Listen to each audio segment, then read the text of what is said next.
I'm going to wait a few minutes for a few people to get in here, and then I want to tell some stories. I'll try to get onto my laptop so that I can interact with chat. If I can, I'm going to do that right now. In case you pop in when I'm busy, just make yourself at home. All right, let's see what I've got going on here.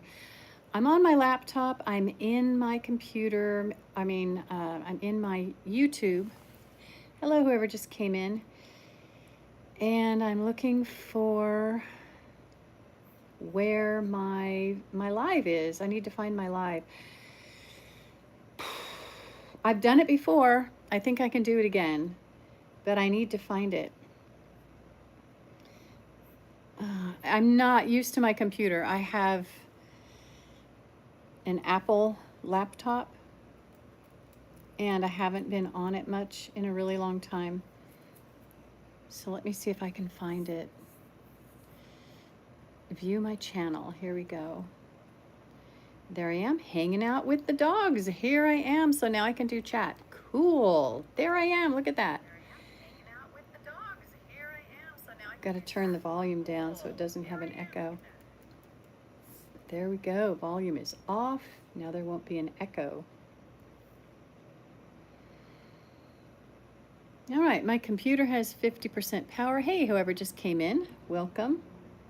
I'm going to see if I can get into the chat. Oh, goodness. How come chat? There we go. Hello, Nat. Nice to see you.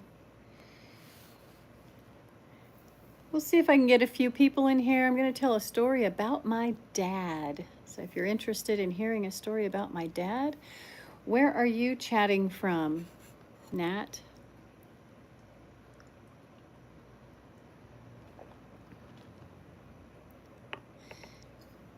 Natalia. Welcome. And where are you from? Where are you chatting from? I'm in Tennessee in the United States. 7 people in here. Thanks for the thumbs up, whoever did that. I appreciate that. Brazil. Okay, very good. 21 people. All right, I think that's enough to start telling my story. Just one story about my dad. And it's a long one. And if you have questions, you can ask. I've told this story before, but I haven't done it with a live chat. Hello, Vishrami? Jackson. Hello, Jackson. You're a Vishrami fan. Okay, that makes sense, except I don't know who that is that you're a fan of. My dad has been gone. I go by Lisa, Natalia. My dad has been gone for 30 years. Of course, my clock is going to chime that it's 11 o'clock. So we've got a grandfather clock.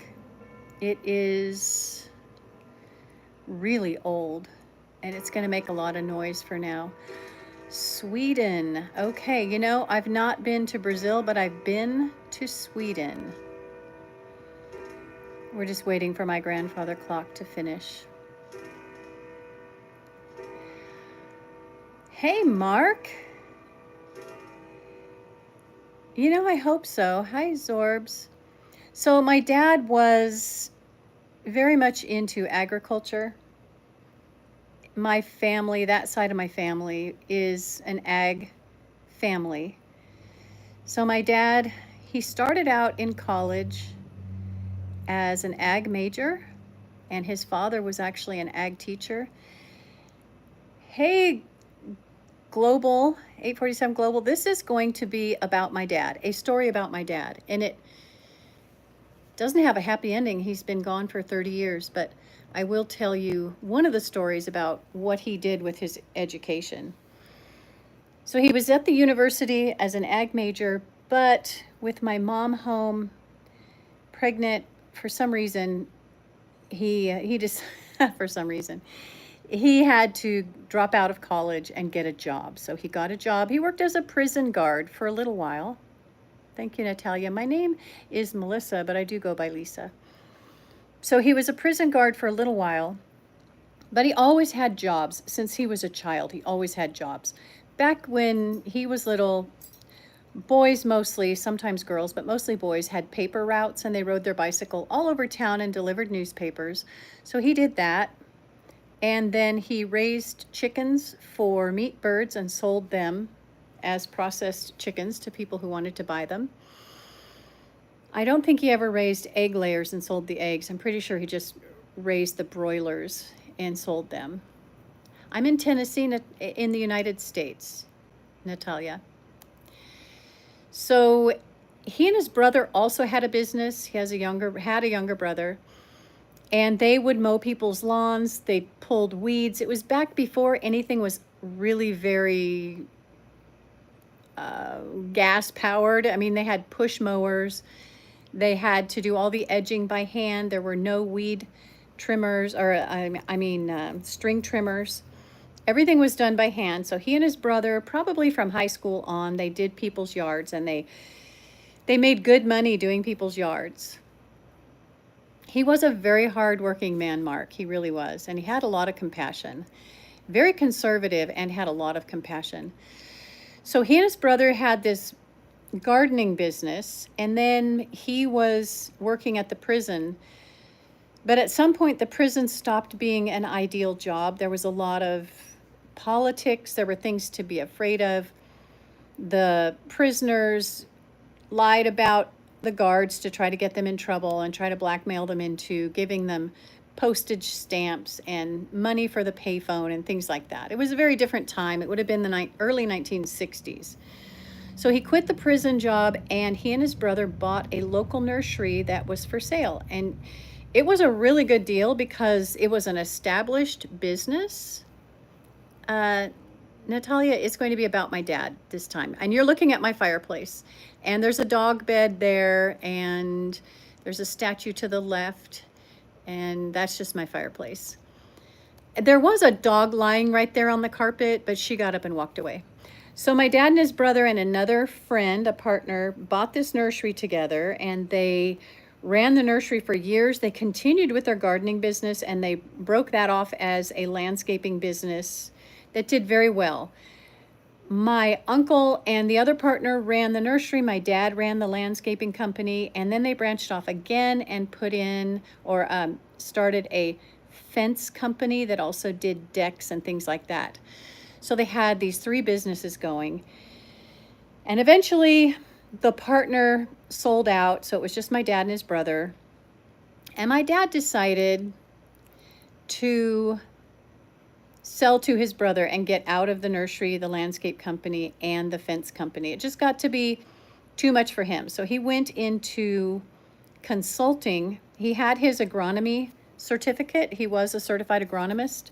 So he could talk to growers about soil quality and herbicides and pesticides and all of the things that I can't stand, but also fertilizer and crop spacing and types of crops for the climate. And I mean, he was really, really knowledgeable about what could grow where.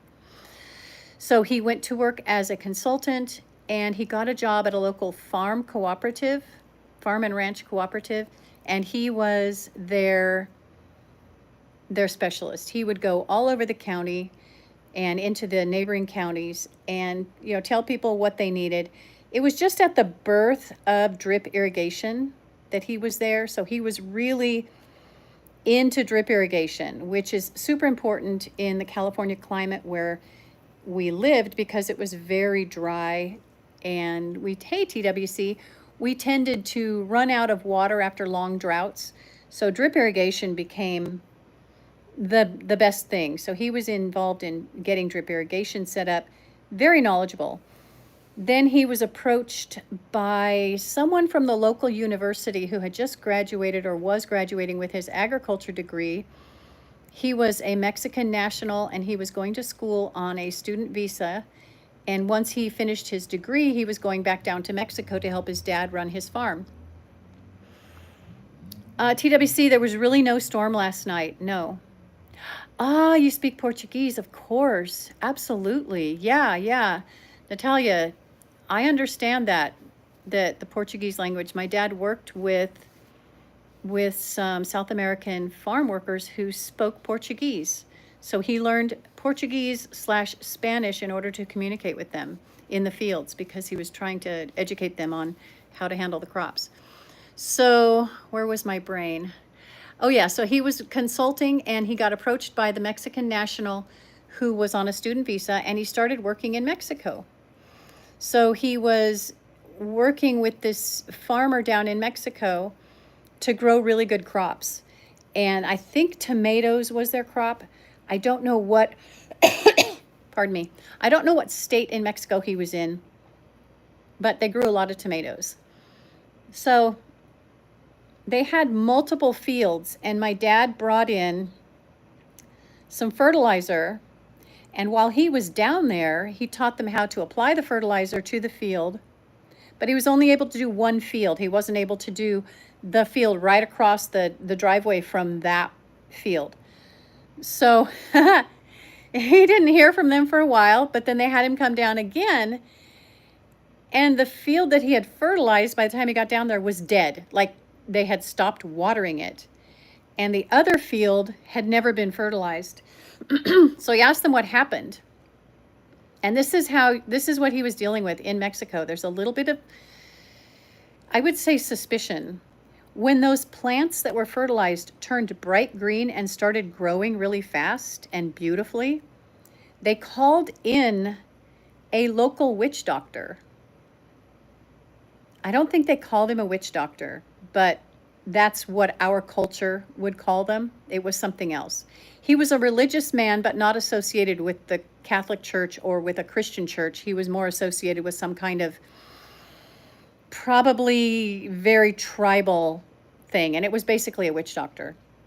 So he came and he looked at the field that was fertilized, that was bright green, and he told them, that field has an evil spirit on it. You need to stop watering it and let it die so that the evil spirit dies.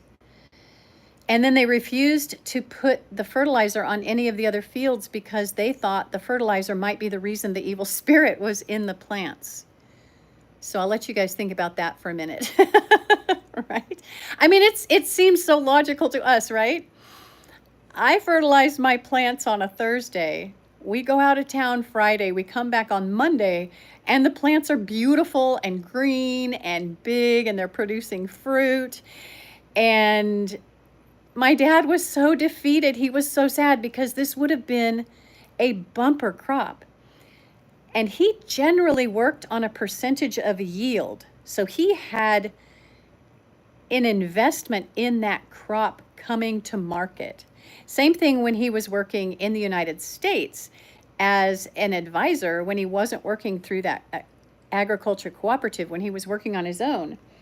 He had a percentage of the final yield. So he was invested in a successful crop. So he came home from that trip very, very defeated.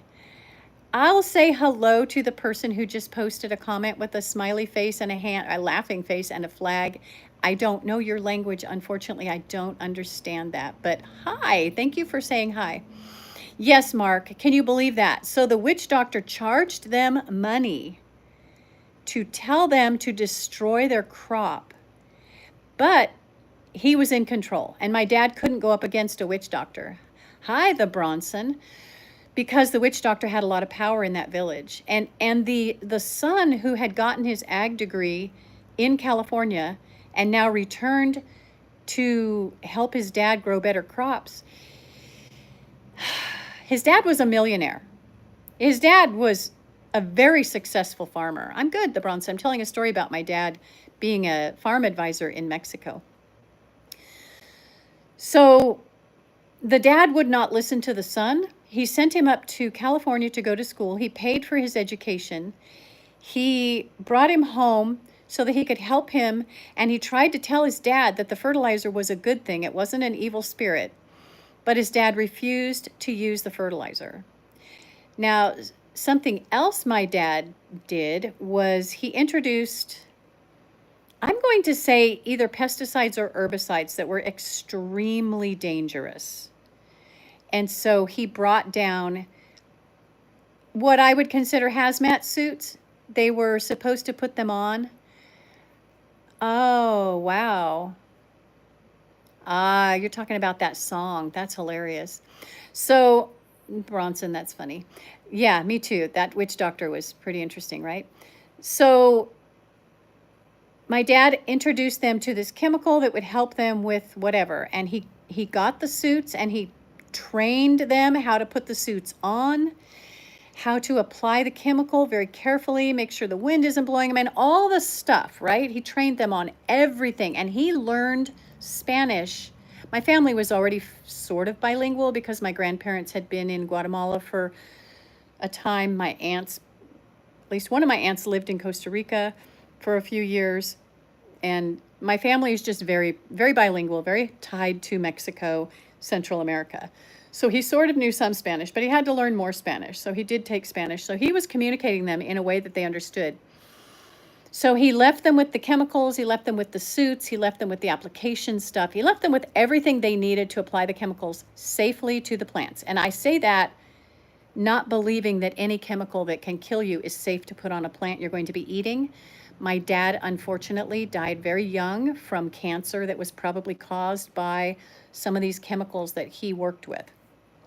But thank you for the love of the fireplace. I do too, and it's especially wonderful in the winter. I wish it was a wood-burning fireplace, but we would have to do a lot of work to get it to be functioning that way, so it's just a gas fireplace for now. Anyway, so he came down on another trip to Mexico, and he sees the guys applying the chemical with no special suits on, no protective gear. They're actually dipping in with bare hands into the chemical to work with it instead of wearing gloves. Zero protection. And my dad was horrified because he knows what this could do to the workers. He knew what it was going to do to the workers. And here's what he was told by these young men that were applying it. They got paid more money for being chemical applicators. He was told by somebody there, either the owner of the property, the grower, or one of his foremen, don't worry, none of the women will marry them. What the people had figured out is the men who applied the chemicals, their wives gave birth to children with deformities, or they had miscarriages or something. The babies died or they were born terribly deformed. So these chemical applicators were paid more money, but they were basically given a death sentence at a young age, or at least they were never going to be able to find a woman who would marry them in order to have children because they knew these men were going to die at a very young age. But the reason they wouldn't wear the suits is because if you put on the hazmat suit, you were considered less than a man. You were considered what we would call a wuss or a pansy.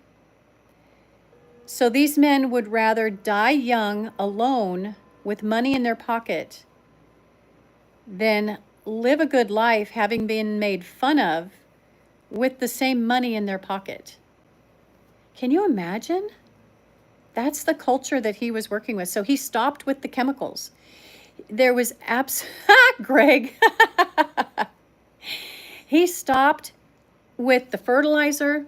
He stopped with the chemicals. He couldn't trust them to do it safely. He couldn't trust them to do it at all. The fertilizer was perfectly safe, but they couldn't even apply it because the witch doctor told them not to. So at that point, the son who had gone to college in California, he was disgusted with his dad, and he just was biding his time, waiting for his dad to finally turn the farm over to him.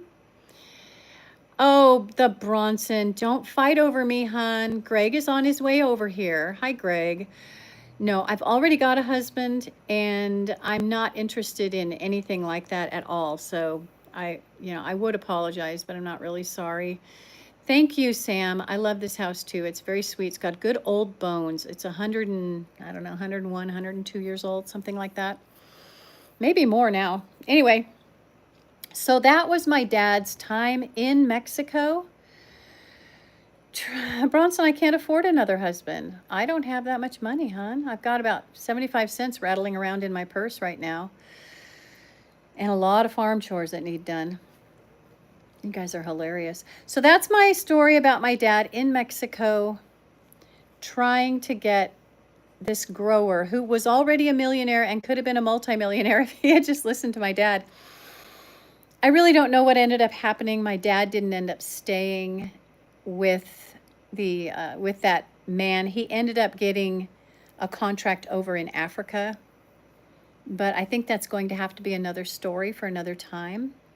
He had a wonderful opportunity in Africa that I'll say it now, it went to hell, but it wasn't his fault. So, hey, what do you guys want to talk about? Besides the fact that I've already got one husband, I'm not interested in another one. Now I can get into the chat. Sorry, I do have my asthma. If you know me at all, you know I've got asthma. A husband for each chore. Yeah, I don't think my husband would argue with that. As long as you stayed somewhere else and didn't come around the house. Oh my gosh. I'm drinking coffee. I apologize if there was a slurping sound. Who designed this interior, right? All you're looking at is that fireplace there. The statue to the left is a replica of a bronze statue that was at the Louvre at some point is that in Paris? Help me out. And above that statue on the wall, there's a little tiny certificate that this house is a historical something special. It's got historical significance to the city where it is. Oh, shut up, Bronson. Anyway, and then there's that picture above the fireplace. That's an original, can't think of the name of it. It's more than 100 years old. I know that. We've got a couple of them. I don't know if it's ink on paper. I don't know what it is, but I know the paper is oxidizing badly. It should be white, and it's a tannish color. It's very sad. I wish I could refurbish it, but I can't. There's nothing I can do. We just have to kind of watch it go bad over time. You did get me to laugh. Absolutely. So that the painting up there is, we have, I think, 3 of them by that artist, and I really don't know much about it except it was from 19 teens or early 20s. I don't remember. And then we have a dog food bowl to the left of the fireplace on the hearth there. If you look up the bronze statue, The Rescue, that's what that bronze statue is over there to the left. It means the rescue or the rescuer, and it's in French, and it's something like Le Cure, I think, Le Cure, like Coeur d'Alene, Idaho, only it's Le Cure, which means the rescue, I guess.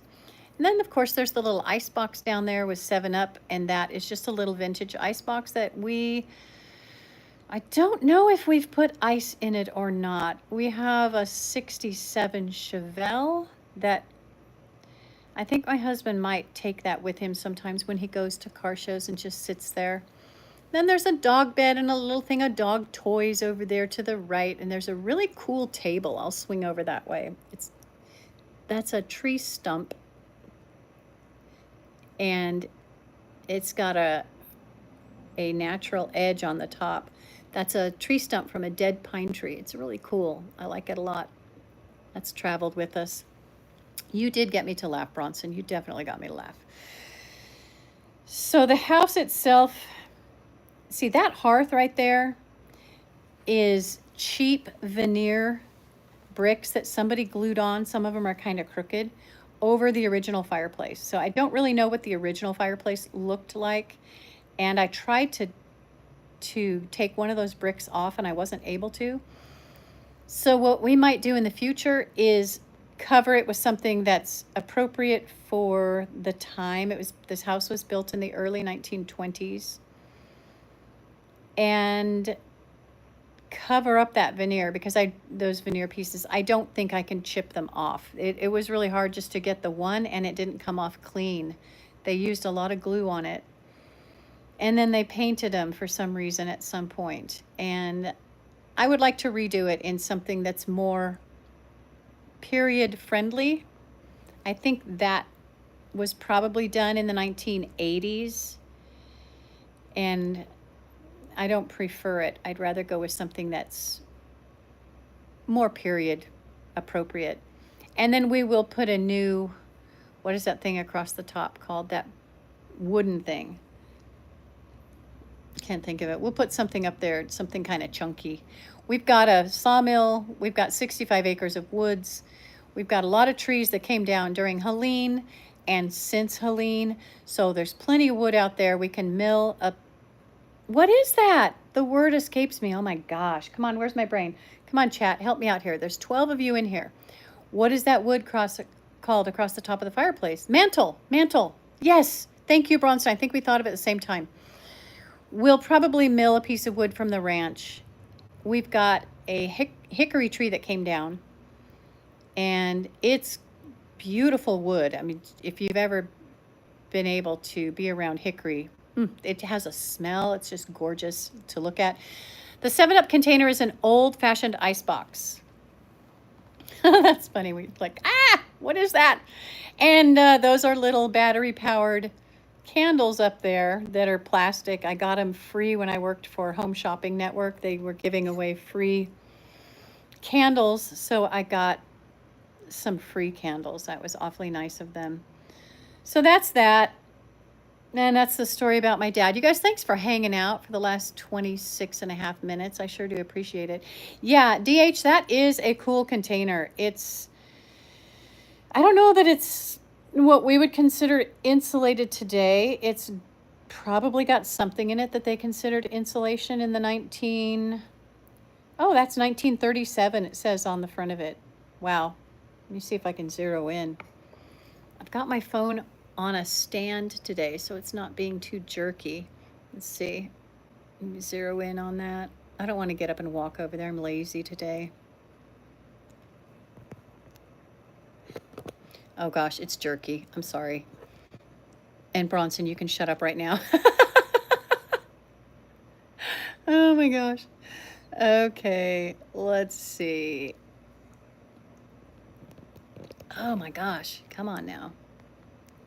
There we go, 1937. 7-Up ice box. And like I say, I don't know what's in it. What would they have insulated with? Horsehair, wool? Probably, right? I had a great uncle who owned a box factory in the California Bay Area, and they made wooden boxes, and he died a millionaire. Back when they gave, hi Queenie, back when they gave 7-Up to babies, did they really? In 1937? Wow, well they certainly didn't give them Coca-Cola, right? Because that would be giving them the C word. I can't say it or I'll get in trouble with YouTube.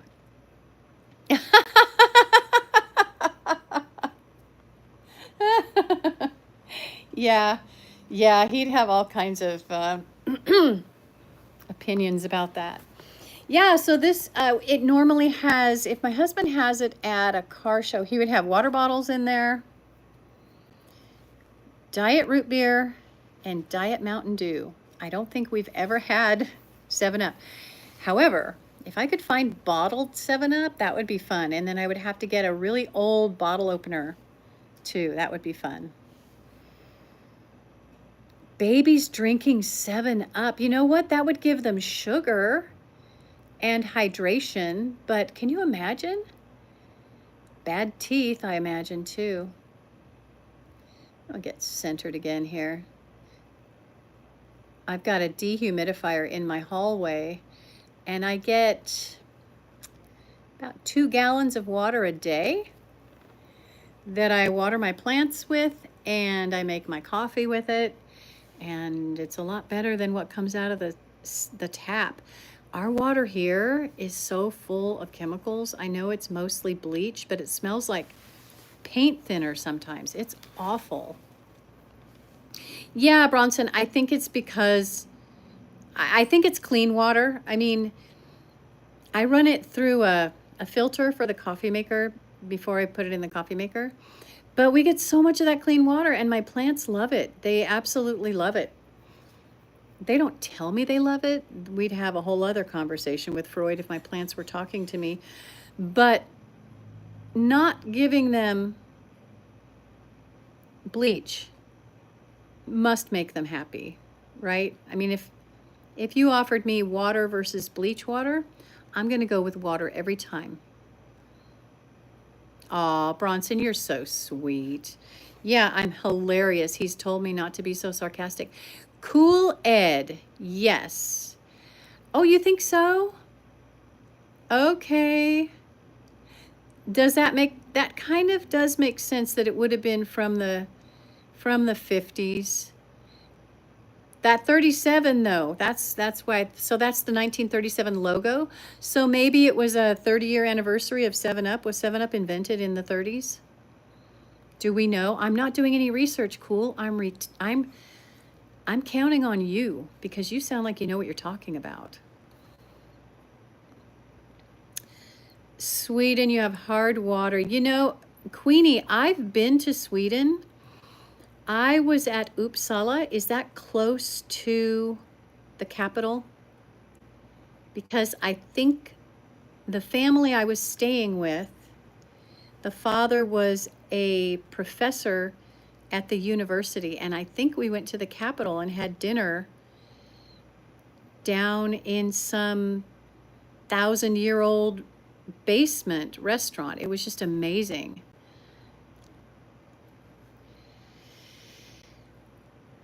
Let me see what you said there. The water's super hard.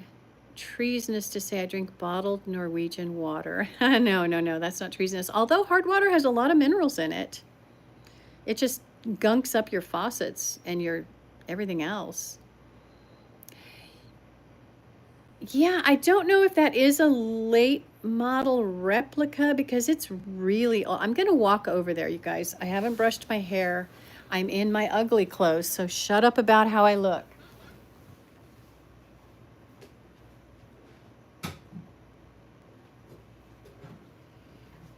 Okay, I've got it. Now we can talk. Let's talk. Got cords all over at my feet. You guys are gonna see a part of my house I don't want shown. We've got so many things plugged in here. Okay, we're going off the stand. There we go. What am I wearing? Alex, shut up. Okay, let's see. Here we are. Here's the inside. I don't know what that metal is, and I don't know anything else about it. Ugly clothes. Yeah, there we go. We've got a little bit of a rubber gasket around the top that it locks on right here, but it's really hard to make it lock on. I can't make it lock on, but that rubber gasket helps a lot. And the rubber's in really good shape. It's not cracked. It's hard, but it isn't cracked. Of course, there's dog hair all over this, and I blame her. She's such a sweetheart. She's also a cat. She doesn't listen to me. She only needs me when there's thunder. Okay, let's see what we got underneath. 1937, 7-Up. Nothing underneath. But it's rusting, so it wasn't made from like stainless. The inside, this inside looks like a similar material to the ice box from the 1800s that my parents had when I was a kid. We didn't use it as an ice box. We used it as a linen storage place and a place to collect junk on top of it. So there it is, up close and personal. I wonder if that was put on, like, oh my gosh, do you know what? That's a sticker. Oh, this isn't what I thought it was. This is a sticker. Unless the paint is just, it feels like vinyl. Oh, that's hilarious. Okay, I just discovered that this is, I believe this is a vinyl sticker. Somebody created this. That's funny. And they had someone paint 1937 on it. Oh gosh, you guys, I fell for it. I fell for it. I didn't buy it. My husband bought it because it is the right era for his 1967 Chevelle. Yeah. Oh, look, this sticker's in a different place. I wonder if it had something else. Oh, God, I'm going to tell my husband that has a vinyl sticker on it. That's hilarious. Uh-huh. Oh my gosh. That's really funny. You see where how high up it is here? It's just like what? Not even 2 thumbs from the top. Over here, it's a whole hand from. It wasn't even faked well. Oh, God. I can't wait to tell him. He didn't pay very much money for it, ladies and gentlemen. We go to an auction every week. In fact, we'll be at the auction, not every week, about twice a month. We'll be there tomorrow. I'll be at an auction, and I don't think I'll live stream. Queenie, I'm thinking they probably covered up, on the one side, it looked like they covered up something that had come off, like some damage. That's funny. They probably painted it green. Oh my gosh. Look up Snack Master coolers. Okay, I'm gonna go right now and look up Snack Master coolers. Let's see, you guys, hang out with me for a bit. I'm on the Google machine. Snack Master coolers. Let's see what we got. I'm gonna break my husband's heart. You guys, I'm gonna break his heart. Sonic fan. Hi, my favorite movie that I was in would be Lost Outlaw, because I played a lead actress, and I got to have a whole lot of fun, and I got to pull a gun on a friend of mine who was pretending to be my enemy. Okay, so let's see. Snack Master coolers. How come it's not coming up? Looking for something else. Oh, shut up. All right. So I'm going to go to another page.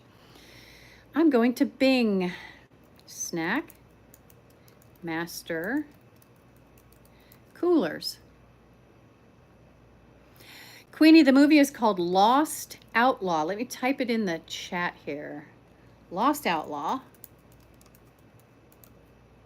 I think it was 2021 is when it came out, because we were at a film festival in Arizona. I was nominated Best Actress in a Feature Film at the film festival called, what's the film festival called? Oh gosh. They give out a lot of awards at film festivals. They want to encourage people to make movies. Wild Bunch, the Wild Bunch Film Festival in 2021. I was nominated, I did not win. Oh, Snack Master is one word. Okay. I'll look it up. Oops. I have such long fingernails right now that I don't type very well. I need to find a file. That's all. Yes, I'm not a celebrity. You know, all I'm seeing is big old huge Snack Master. Should I look up vintage Snack Master coolers? Vintage.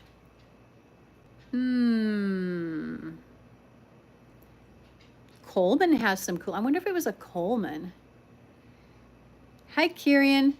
I didn't see your text. Oh, you're 24, 6'1", 170 pounds from Maryland. Hi, I'm almost 63, sweetie. I'm 5'5", about 120 pounds. And no, I'm not a celebrity. I'm kind of a celebrity in my hometown is what they say, but that's about it. I've done a lot of TV commercials and industrial films, and I've been background in TV shows and movies, but I haven't done a lot of lead at all. Snack Master coolers. Oh, I see. You know, Coleman. That cooler is Coleman green. Can we agree that? I am a Christian, Roy. Hello. Oh, look at that. I found one. Oh. Who told me to look at Snack Master? Where are you hiding? Where was it, you, Bronson? Come on. I was 5'6½", and then they told me I'm 5'5½". Yeah. Oh, it is. It looks just like a vintage Snack Master. Well, I can't say exactly, but very similar. And what way? Excuse me. This is. I'm looking at one I can't show you guys. Well, maybe I can show you. Let's see. I'll try. There we go. because I don't know what I'm doing. They estimated it's between $350 and $700 is the value of this vintage snack bag. It looks like it's that same era, and it is from the 1950s. Very good. I will tell my husband. He's going to be disappointed. Kirian, you can see my face on some of my other lives. I'm a wrinkled old granny, just so you know. That's just a fact. We all get old. Well, thank you, Roy. No, I don't do hateful stuff. I do make jokes and I am sarcastic. I used to write plays. I wrote comedy, musical plays. And the reason I could write them so well is because I had a writing partner. We wrote together. And I think he would agree and he would be okay with me saying this. We both hated musical stage plays. So we wrote very funny, sarcastic musical stage plays. They were all, thank you, Queenie. They were all for thank you, Trey, the church. We wrote them for the church. So we made fun of people in the church. We had so much fun. Oh, it was a blast. I think we wrote 4 full-length musical stage plays together. But it's hard to say because one, we massaged someone else's work just a tiny bit to fit our cast.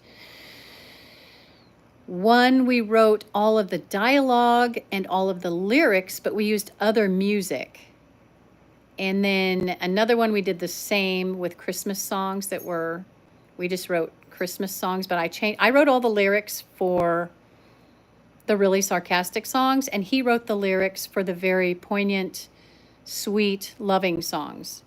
I did write a few sweet songs. I wrote one. That's not what this stream is about, but I'll tell you. I wrote one called Bump, and I wasn't even planning to write a song, but I needed a song for the musical. It was that time of year, and I was riding my Harley, and I hit a pothole on the road.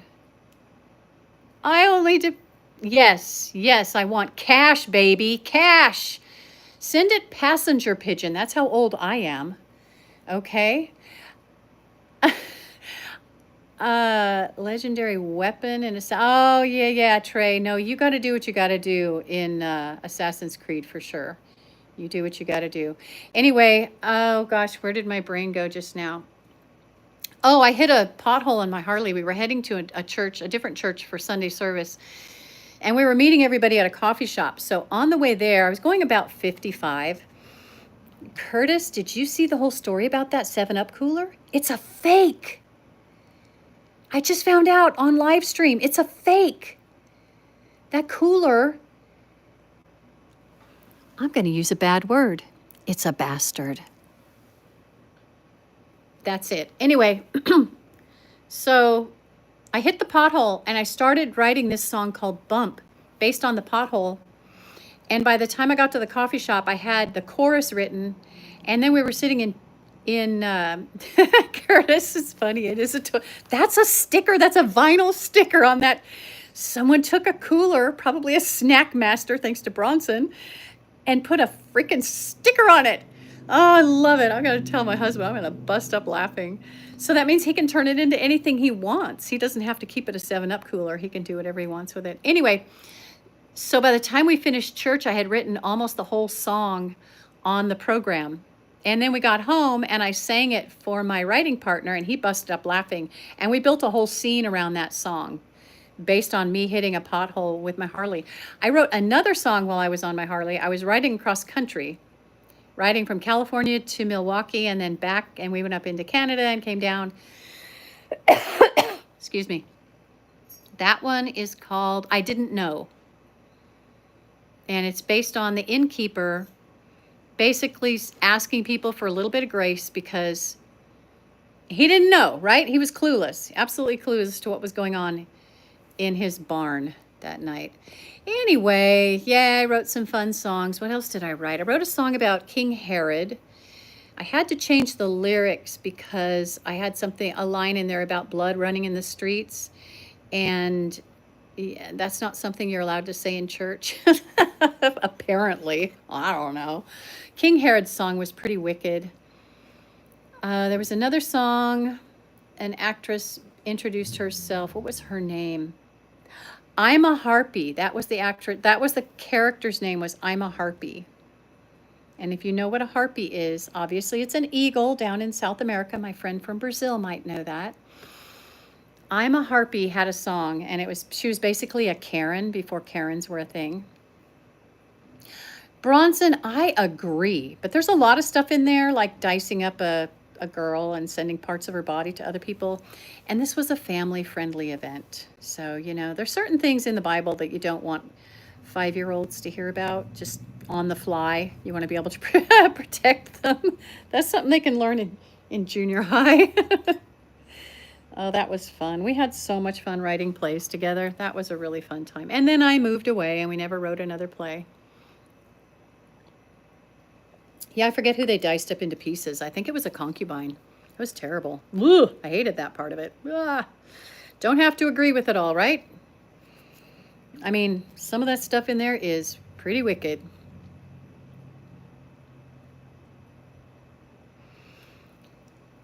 Yes, Roy, I definitely did. I've written some very sweet songs while I've been on my motorcycle.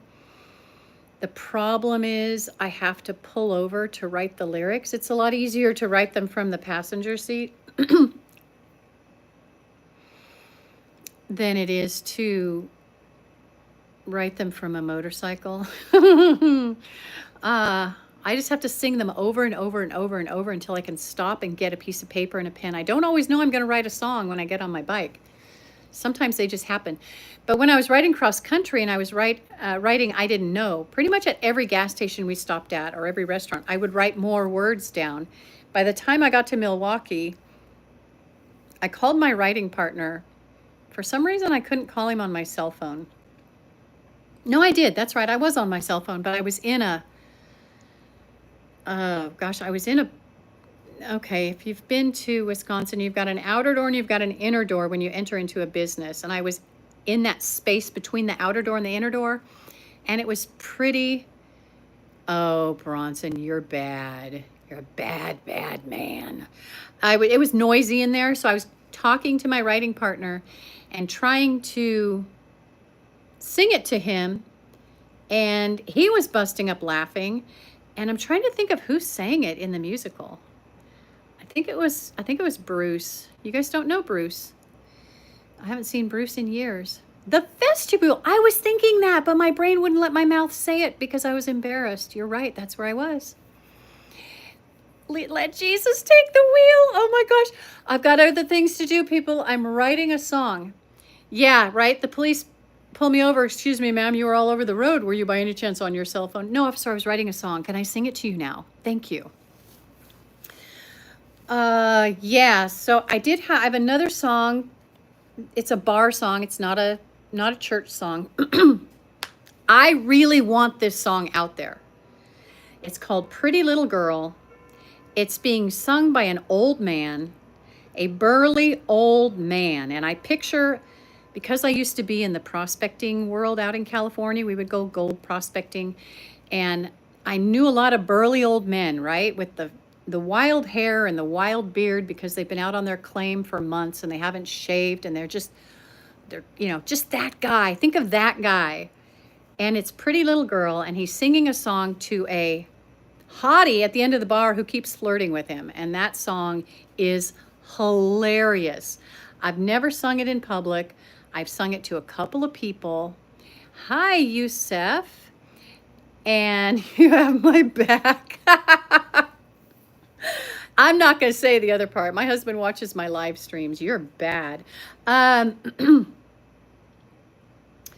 Yeah, that song I sang in a Coco's restaurant bathroom to a girlfriend of mine because we all go to the bathroom together to sing show tunes to each other, right?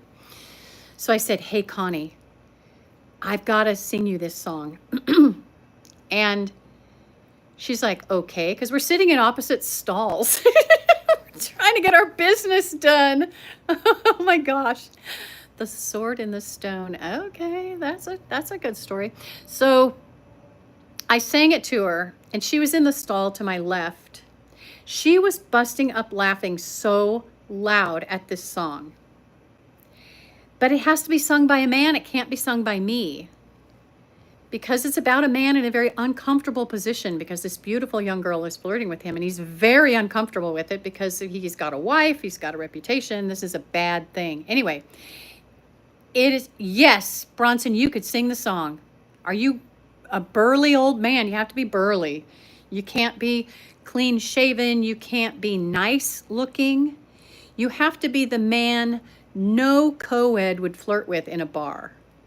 Like, zero chance any woman would flirt with you. So that would, if I was casting, of course, when I write songs, because I wrote for musicals, when I write the song, I'm also doing the staging, the lights. I've got the whole thing as I'm writing the song. It's all working out in my brain.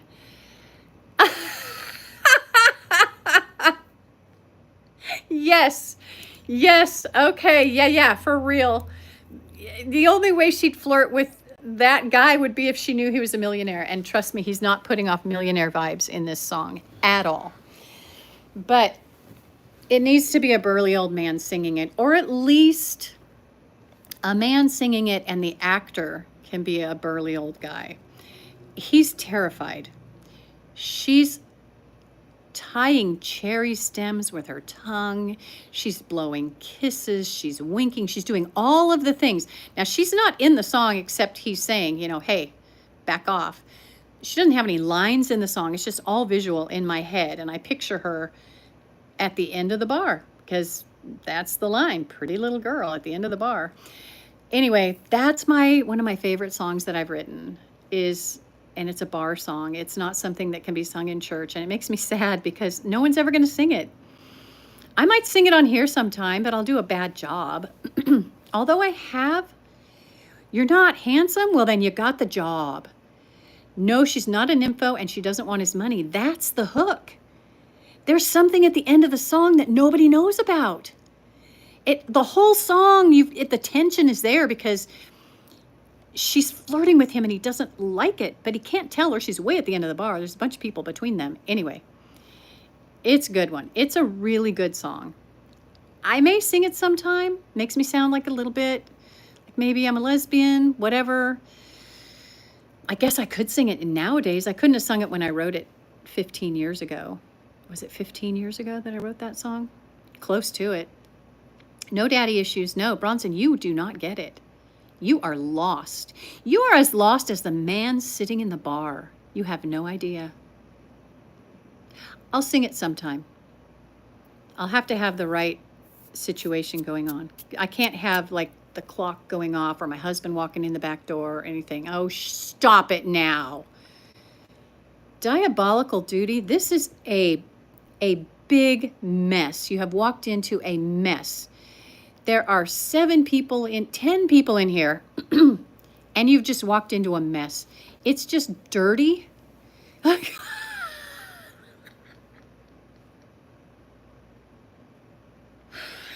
Yeah, that is true. That is true. You know, Bronson, after this conversation, you are going to have to send me money.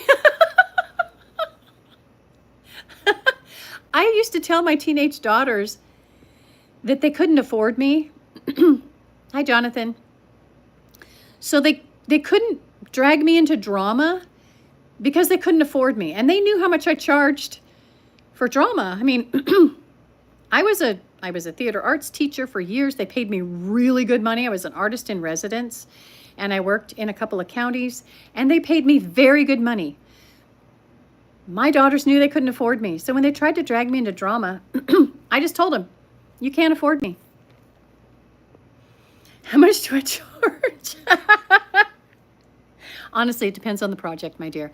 But I will tell you this. Are we ready for another story? There's only 9 people in here. Share this. Get some more people in here. I've got a few minutes. Come on now. Share this stream. Get some people in here. I'll tell 8 people. Somebody else left. Oh, my gosh. My husband would tell you that I pick up pennies off the street, so I'm obviously not charging a whole lot because pennies are valuable to me. You're looking at a fireplace, wall, and pictures because that's what I'm showing today. Because I'm talking, I'm not showing. Oh my goodness, you're right. Yeah, I might want to rewind a lot. There goes my girl, Jaja. Oh, big old stretch. Oh, that felt good. Now she's going to go lay on her bed. I'll turn over here. We'll look at her for a little while. She wonders why Mommy's laughing so much. Yes, Diabolical Duty. It is very confusing. How much for you? Hi, William. Don't encourage him, William Lynn. Okay, there's only 7 in here now. I'm losing people as I tell them. I'm going to tell a story. You know those scam phone calls? We all get scam phone calls, right? Tata y Galera. Hello, hello. So they used to call us and say they were from Microsoft, right? Bronson, you don't have to be a scammer. Send me money to prove it. I'm not a scammer either. I'll take Lowe's gift cards and CVS gift cards. Got to keep my mama in her medication. I'm not a scammer at all. What do I look like? I look like a hot mess, Diabolical Duty. I look like a hot mess. That's today's theme. I'm a hot mess. So, top pennies for a show. You know, money for what? Okay. He thinks he's tripped into an OF account on YouTube. I'm an honest scammer. Yes, Roy, I'm very honest. I will tell you I'm a scammer. Okay, so I got a call from a scammer, and he said he was calling from Microsoft. And I don't even answer calls anymore if I don't know who they are. I figure they're going to leave me a voicemail if it's somebody I need to hear from, right? So I get about 10 a day. I don't answer them anymore. Cover the camera? Okay, here we go. All gone. No more. Oh, look, my fingers are pink. Lovely. Okay. Anyway, so I get this call from a scammer. My husband's there, and he says, you know, he goes into his spiel. Hey, Kenneth Williams. Minus the Indian accent. Should I have an Indian accent? I've never tried an Indian accent. I need one for my portfolio. I need to be able to tell my agent, hey, I can do an Indian accent, but I don't look it. She is guilty of being absolutely a cat. She's a cat. If I call her, come here, Jaja. Come here, Bean. Come here. You want some loving? Can I love my baby girl? See that? Ignore me. The only time she wants me is when there's thunder. If she sees lightning, she'll come over to me, and then thunder, and then she wants me to hold her. She thinks I'm a kangaroo mommy, and I'll put her in my pouch. Anyway, this guy calls, and he's going into his spiel, and I said, well, hello. How are you today? And he stopped his spiel, and he says, oh, hello, I'm fine. He had his Indian accent. Or he could have been Pakistani. I don't know. Anyway, he was from over there. He says, oh, I'm fine. How are you? And it was February 15th. People, listen here. Listen here. This is where God is shaking his head and Jesus is covering his ears. Are you ready? Are you ready? Tell me yes if you're ready. I will tell you what I said to him. It was February 15th. I don't remember what year it was. Oh, Roy, I'm sorry. I'm an angel. The dog? Yeah, the dog's an angel, not me. Thank you for clarifying that with a dog picture. She's a very sweet girl. She would kill for me. She doesn't look like it, but she's a livestock guardian dog. She's got Akbash and Pyrenees in her. She would kill for me unless the thing trying to kill me was lightning. Then I'm on my own. Okay, I'm not going to tell the rest of the story till you guys say yes, you want to hear it. And I'm doing it for a reason. The algorithm wants to see you interacting with me a lot. So say yes if you want to hear the story. Say no if you don't want to hear the story of what I told the scammer. You're Italian, you speak Pakistan fluently. Well, I don't speak either. Sorry. Irfan said no. You need to put an exclamation mark after that because I do not agree with that. Okay, you're only here to see what, hey, Andrew, you want to see my hand over the camera? There you go. It's all done. Okay, now you can go away. All right, so I said, I'm exhausted. It was February 15th, people. Are we ready? Like I said, this is where God is ashamed and Jesus covers his ears. I said, yesterday was Valentine's Day, and I'm a prostitute.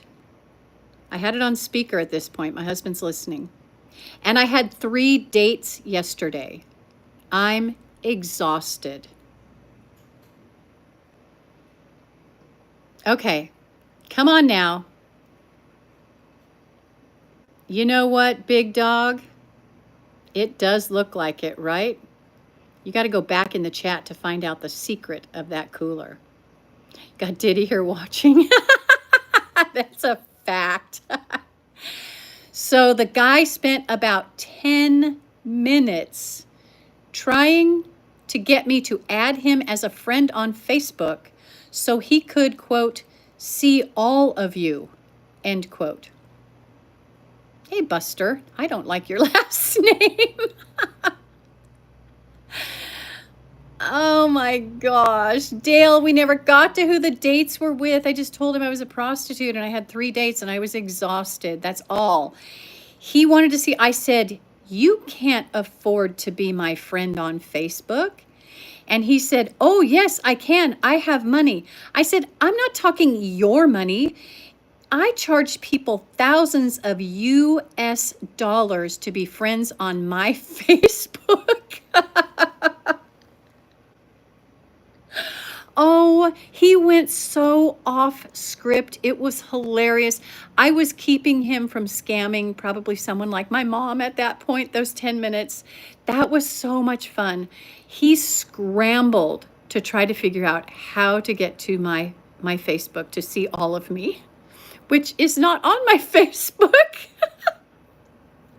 I wish my husband had started recording while we were talking because this was, I'm not going to say it was Academy Award winning, but it could have got me nominated for a Best Actress in a short film at a very small film festival somewhere in the middle of North Dakota.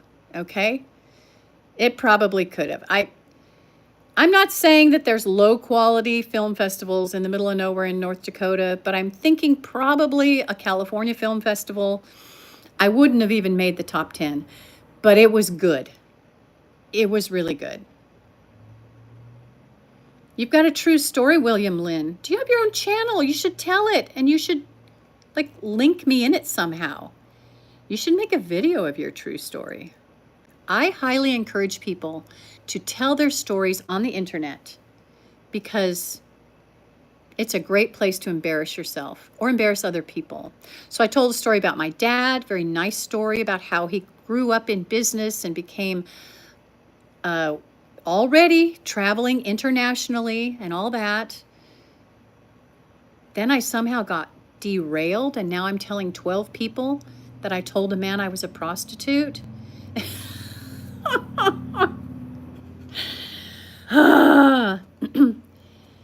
Hey, Stuke87. She's not for sale. Or I could say it the way they say it on Craigslist. She's not for sell. S-E-L-L. Your friend Roy, your friend got called a lot by people trying to sell Were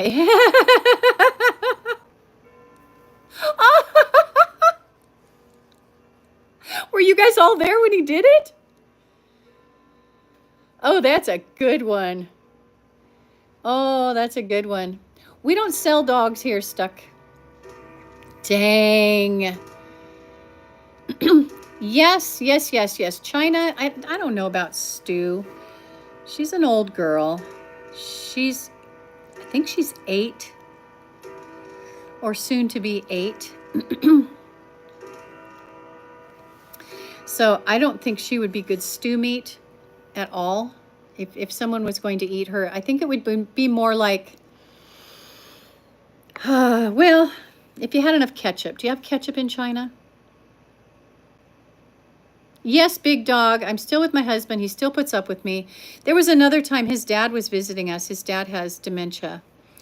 And another guy from Microsoft called. Obviously, he didn't get the message, right?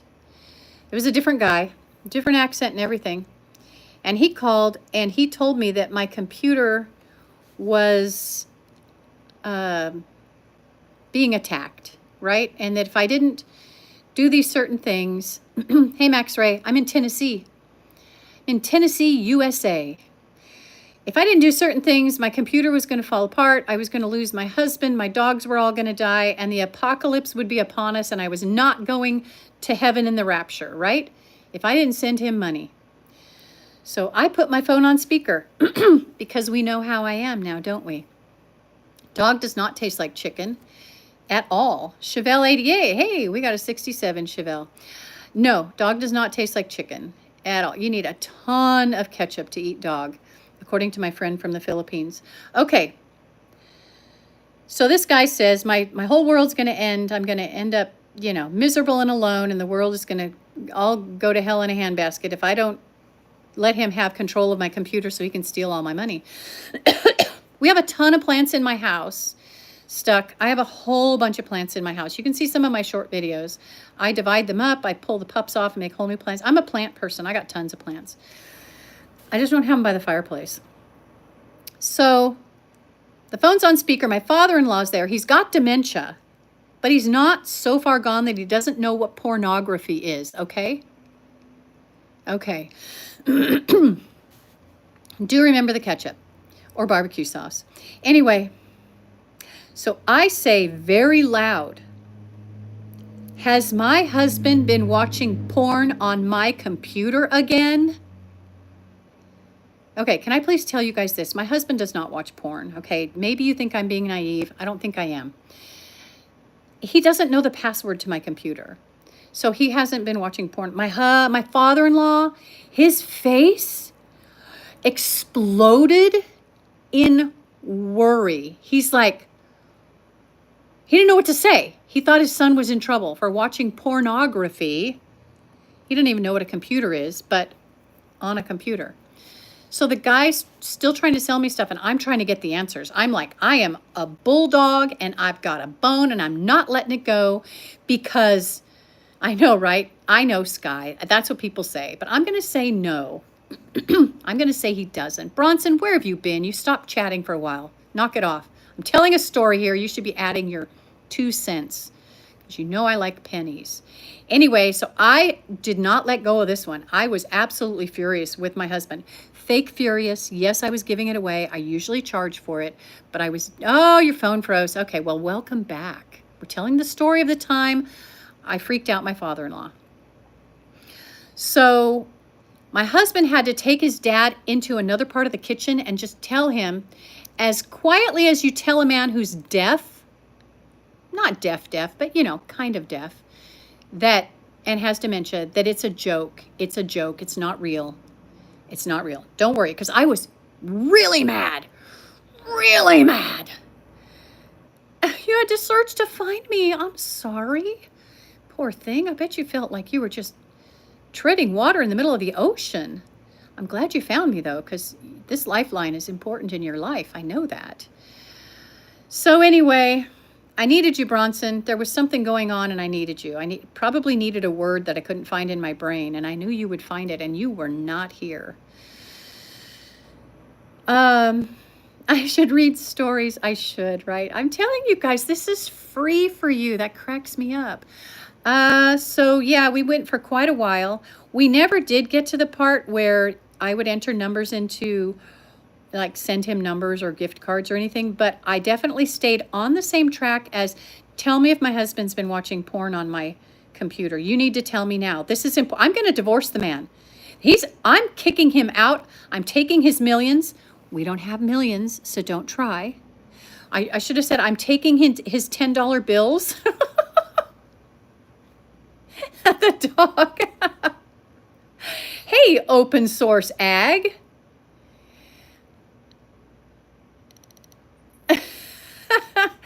Shout out to Donald Trump for his great work recently, without a question mark. I'll put an exclamation mark at the end of that. Let's see. Yeah, multiple $10, Sky, multiple 10, like probably enough to fan myself with. I'm 62. I like fans. Anyway, as long as they're crisp. Okay, William, you told your story, right? That was hilarious. The friend. A 1982 Buick. Well, if it doesn't have any tires, yeah. And if it doesn't have an engine, maybe if it's got a, what would you say? A cracked block. Does that make sense? Is that even real? Because I don't even know the words. I go to drag races almost every weekend and I don't even know how to talk about cars and motorcycles. I ride a motorcycle and I don't know how to talk about them. Oh my goodness. I can change the oil. I used to be able to change the oil on my motorcycle. I don't have that one anymore. Aw, big dog, don't lose interest. Look at my doggie and you'll gain interest again. Let me zero in on her and the fake 7-Up cooler. There we go.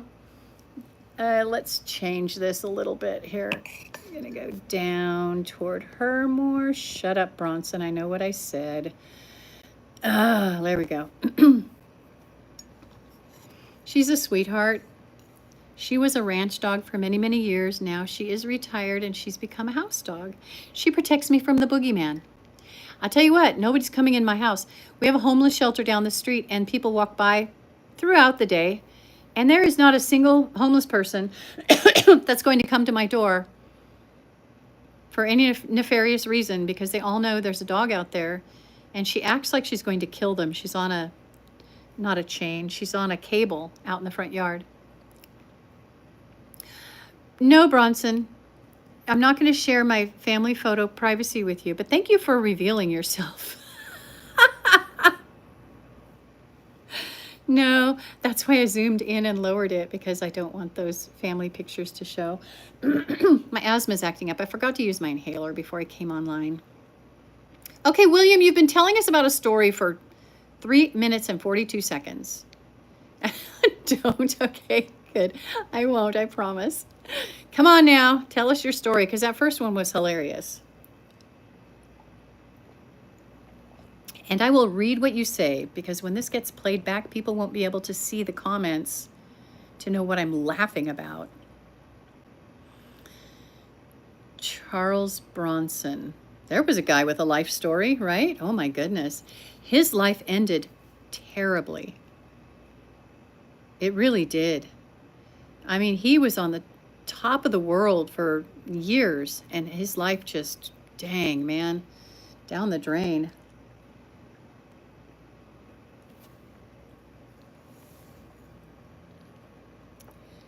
So we all know, actors use stage names. I use a stage name. It's not my real name.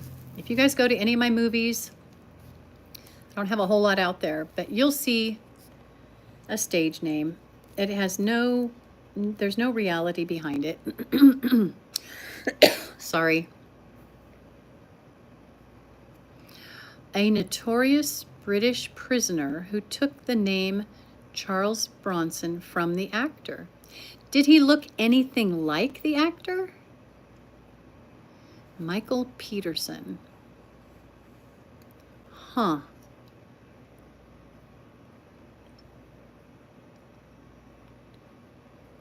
Wow, that's hilarious. I guess he had some thoughts of grandeur about himself. Was he a bad boy like Bronson usually played those characters that were kind of bad boys?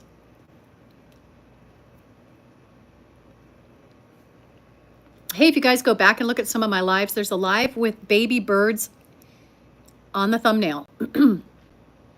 I do terrible thumbnails. I used to do really good thumbnails when I was doing Photoshop, and I used to be a creator for stock images and photography, and so I spent a lot of time in Photoshop. Now nothing's worth anything. Like my $50 photograph, now I'm lucky to get 15 cents for it, so I don't do stock photography anymore. My stuff is still for sale out there, but I don't do it anymore. But I used to do a lot of really cool thumbnails. I don't do them anymore. Watch the movie Bronson, played by Tom Hardy. Is it a British film?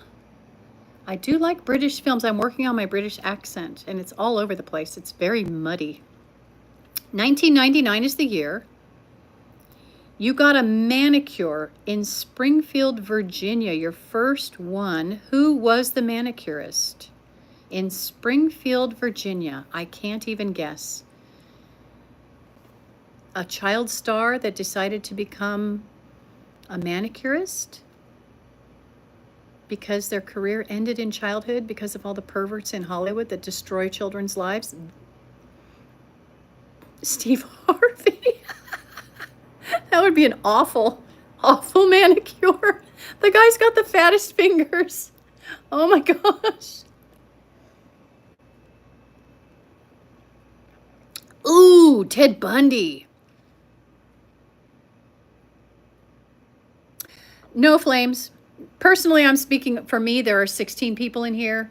I can't speak for you, and I can't speak for the others. Oh, now there's only 12. That question just kicked out a bunch of people. Nope, no slaves.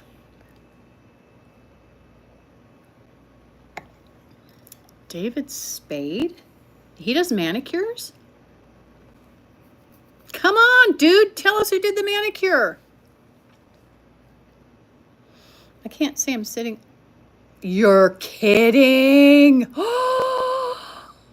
Oh my gosh. Wow. Edward Scissorhands. Oh my gosh.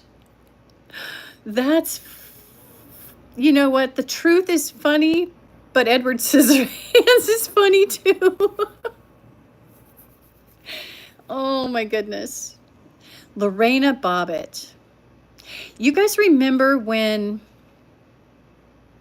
oh God, I can't think of, Scott Peterson was convicted of murdering his wife and unborn child out in California. Do you guys remember that?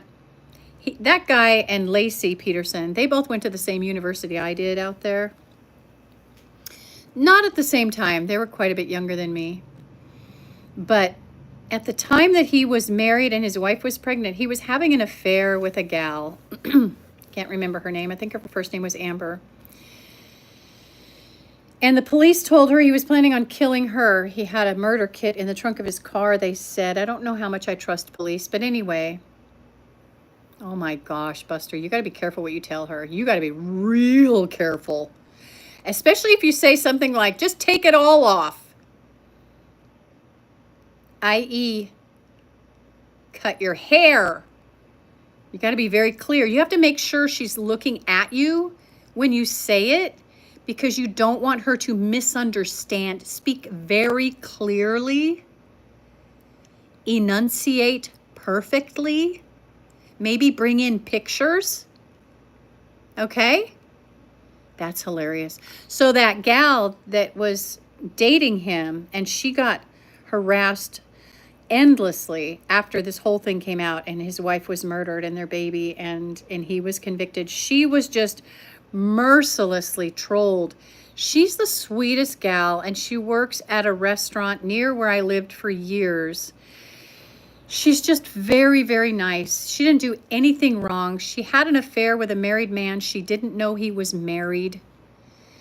And then she was almost murdered by him, if you believe the police. But she's a very sweet person.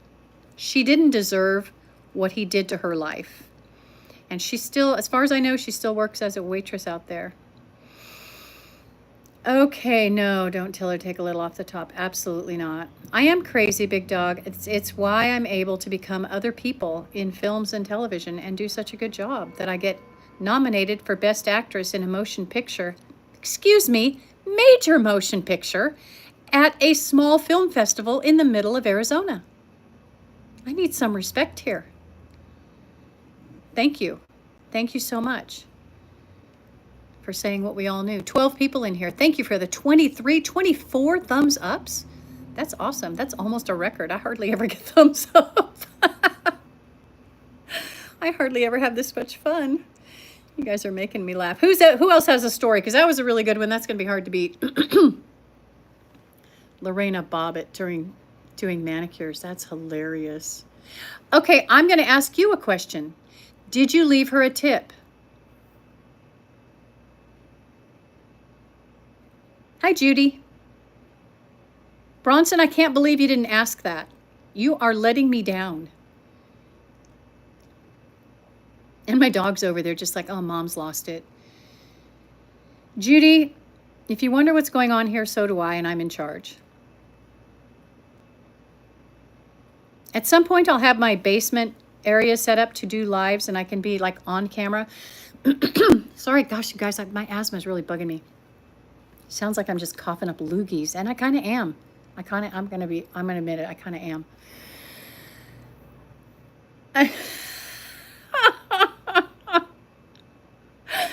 Oh my gosh. Oh, where was my brain going? Stop me before I run away. You had to look it up? Oh, Roy. Yeah.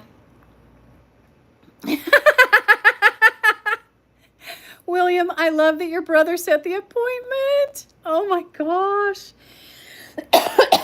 I didn't know she lived in Virginia, but that kind of tracks with what she did. 35. Yeah, I can see that. You were were you even born yet when that happened? That had men terrified all across the country. I think a form of, okay, Bronson, I'm leaning on you. What's that? A chastity belt, a form of chastity belt / cup was invented to protect drunk men when they were sleeping after that. Actually, that would probably have sold if people had come up with it. And a 800 or 900, remember 900 numbers? Oh boy. Oh boy.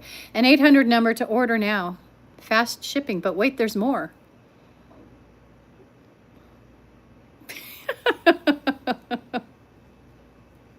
Oh my gosh. Oh, guy. Yeah. Really? Well, there you go. That's right about the time I was having children in the 80s and 90s. Hey, Ian, we're not talking about that. We're not doing anything serious socially, religiously, economically. In fact, we're breaking all of the rules of polite society today. Pretty much. It's either going to be directly said or there will be innuendos, or I'll just say something not knowing and Bronson will bring up the fact that I said something that could be an innuendo. Right? Ban. No, Ian, you know what? I basically just mute people sometimes, but I'm not going to mute you. No way. You just wanted to know. No big deal. Ah, this is silly. This is so much silly. I'm going to be at the raceway later for drag racing. So, hey, if you want to see some drag cars, bikes, funny looking things that don't look like either, but kind of look like a hybrid between the two, I'm going to be down at the Bristol Motor Speedway, Thunder Valley Raceway. There's no racing going on today, but everybody's getting set up for an entire week of DER bracket racing. They've got juniors. I think they have, okay, I don't want to blow it out of proportion, but I think they have several hundred juniors racing. You're in Chicago. You guys flooded. Bronson, how was it? I do want to be serious for a minute. A diabolical duty. I have not been to Lime Rock. Where is that, my darling? And Roy, you're in Chicago as well. Yeah, it was wet. Absolutely. It was very wet south of us during Helene last year. About 20 minutes south is where a bunch of people died. Bristol, Connecticut? No. Bristol, Virginia. Bristol, Tennessee. Thunder Valley, man. Oh, Ian, take that away. You're so weird. All of my Jewish relatives in Poland were murdered by the Germans. So there you go. Let's not talk about stuff like that. I've been to raceways in Ohio, Michigan. I'll be in Illinois, I think next month. Florida, South Carolina, North Carolina, Tennessee, Georgia, Louisiana. Just this year. Just this year. But I'll be at Bristol later today, ladies and gentlemen. It's in Iowa. Oh, Little Chicago. You know what, guys? I go to a place called Little Switzerland in North Carolina. You're on the north side of Chicago, Bronson. Okay. Ian, you say the Russians, well, the Russians may have, but also the Germans. There's been a lot that's happened to the Jewish. Everybody in my family died over there. William, you're correct. And eventually she's going to spread out. I don't, shut up, Bronson. I know I said it, so leave it alone. She's going to stretch out. Okay, can't do anything with that. And she's going to place her face in a very uncomfortable position on the hearth, and she'll be sound asleep. She's really good at just kind of like her whole body just stretching out. No, she's not hot. The air conditioning is on. It's only about 75 degrees in here. I can show you and your husband around town. I don't know that we're going to be in Chicago. Do you know what, Bronson? You can trust all 8 of us and the thousands of people that could come and go through the chat in the next few minutes. Thousands, right? Like that's going to happen. Just put your number up. I'll bet your number is 867-5309. Right? Am I right? Come on. You lived in Baileytown, Tennessee back in 1987. Hey, I was birthing a human being in 1987. Good deal. Hell to the nah, huh? No doubt. 1987, my second baby was born. That's where you lived, Ian? Lived, I say. I think we were near Chicago at a track recently. I'm just a passenger, ladies and gentlemen. Oh, never share your number online. Absolutely not. I was just encouraging him to share Jenny's number.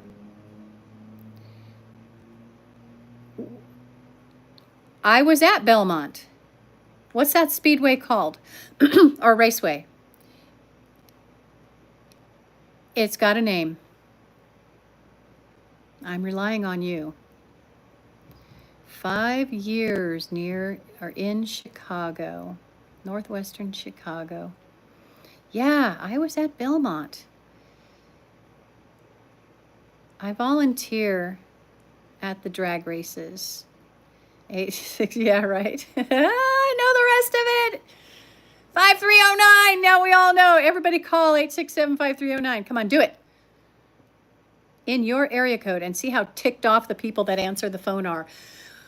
Smart businesses got that phone number. Back in the days of answering machines, now of course it's different. They would say it's not Jenny's number, but we're here to clean your carpets or whatever.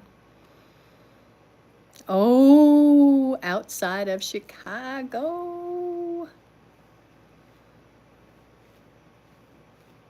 Of course I want to hear another story, William. Someone's got to keep this chat going, and it's not going to be me.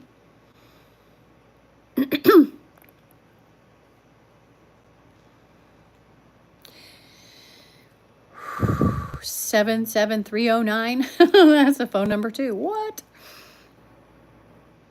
I've got another dog somewhere. I don't know where she is. She's usually glued to me, but my laptop is on the couch next to me. Ian, you already tried that one. We're not going there, dude. Shauna, this is my Akbash Pyrenees mutt mix. And she's a ferocious protector of our home and property. No more horror stories from William, right? You guys, you all clutched your pearls, didn't you? Yeah, you did. Let me see if I can get her to look at you, Shauna. Shasha. Hi, pretty girl. Isn't she beautiful? I wouldn't know, Ian. I haven't gotten my act together. I'm capable of being serious, but I don't like it.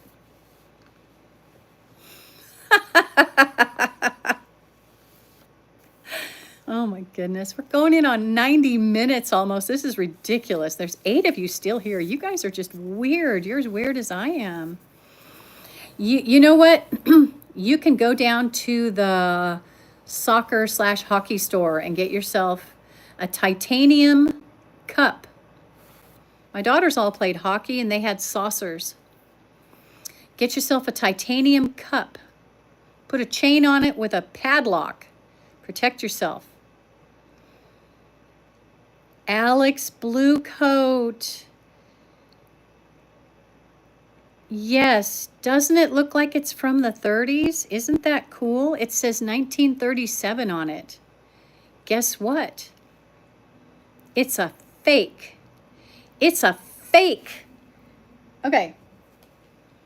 Somebody probably took, let me find it, a vintage Snackmaster cooler. Let me show you. Let me show you. Bronson, are you the one who showed me this? Oh gosh, why isn't my computer behaving? There we go. They took a vintage Snackmaster cooler, stuck a sticker on it. That's a vinyl sticker. Brentley, hello. All right, Shauna, you left me hanging with how long have you had a ...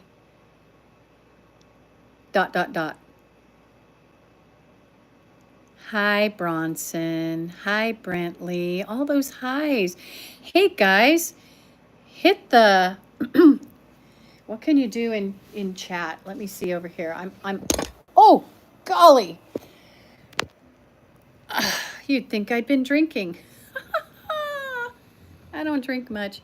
The doctor asks me, do you consume alcohol? Yes. How much? Let me think. I had a hard cider in January at the Michael Waltrip Brewery. Okay, we're going to put down that you don't drink alcohol. Yeah, let's go in here. Let's see. I'm in chat. I'm going to give myself some hearts because I love myself. I'm going to give myself a 100%. I'm going to be shocked. I'm double shocked. Oh my goodness, my behavior. I'm going to laugh at myself because if I can't laugh at myself, then I don't feel comfortable laughing at all you guys. I'm going to celebrate the fact that I'm almost 63. I've actually got energy today, so I'm feeling pretty good about it. Thanks for all that, guys. That was fun. Little burst of energy. I'll even say something in chat. I have to watch how fast my fingers are. Bronson, I'm not even going to say anything. I'm not even going to say anything. Zip my lip. Oh, shoot. I shouldn't even have said that.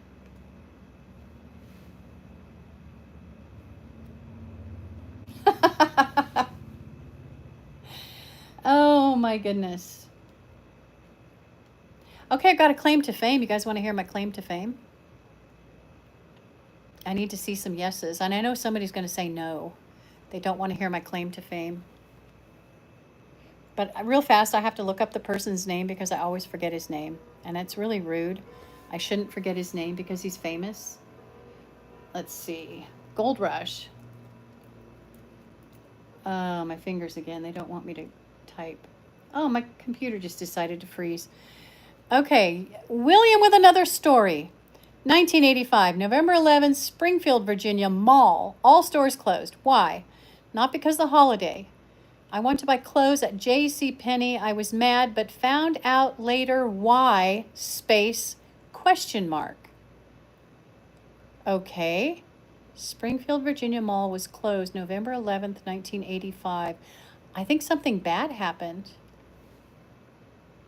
Oh, my laptop is totally frozen. I was going to look up Gold Rush.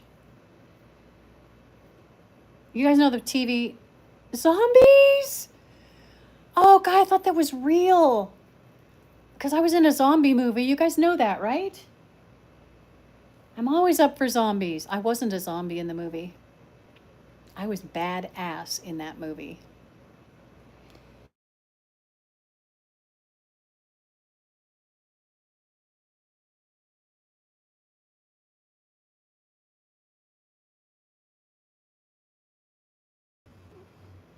If you didn't notice the water, right? He was in his canoe.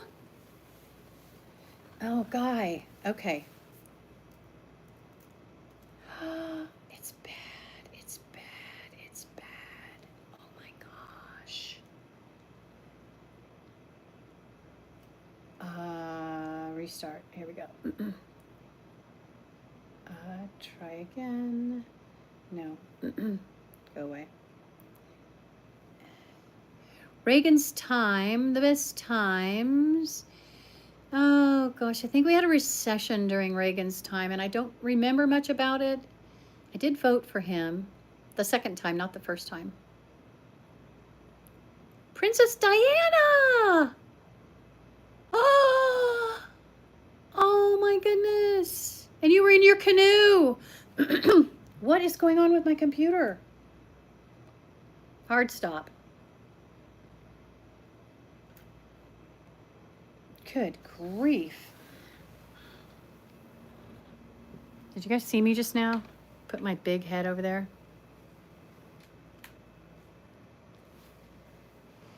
Can you guys hear me? Please tell me yes or no, because I had to hang up on the phone, and sometimes my microphone goes dead when I have to hang up a call. Someone was trying to call me to scam me, and I didn't play. Dang it. Is it moving now? How's that? Ah, you saw my hair. Okay, so you can hear me. Good deal.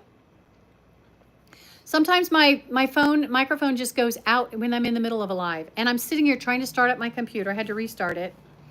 So I've got to log into everything. I hope I didn't lose everything. Password is 1234. So if you break into my house and want to get into my computer, the password is 1234. Big forehead lady. Hi, AJ. Thank you so much. My computer's still being a butthole. Oh, shoot. Did everything go away? Oh, that sucks. I've got to get... Restore all tabs. Yes! Okay, I'm back to looking for the cast of Gold Rush, the TV show. God, my computer wants me to get on a Zoom call. This thing is so messed up. Okay, Gold Rush cast. Can we do this, ladies and gentlemen? Gold Rush cast. Okay. Not Parker, not Tony, not Mitch, not Rick, not Kevin, not Brennan, not Ruby. Shoot, it's none of these guys. It's from way back. Oh, man. 2010. I'll go back to 2010, IMDb. You would like a dog. They do seem annoying and needy compared to cats. Well, she just barks a lot. Okay, full cast and crew. Do.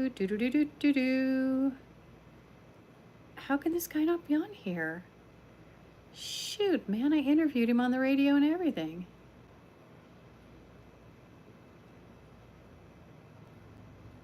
Wow.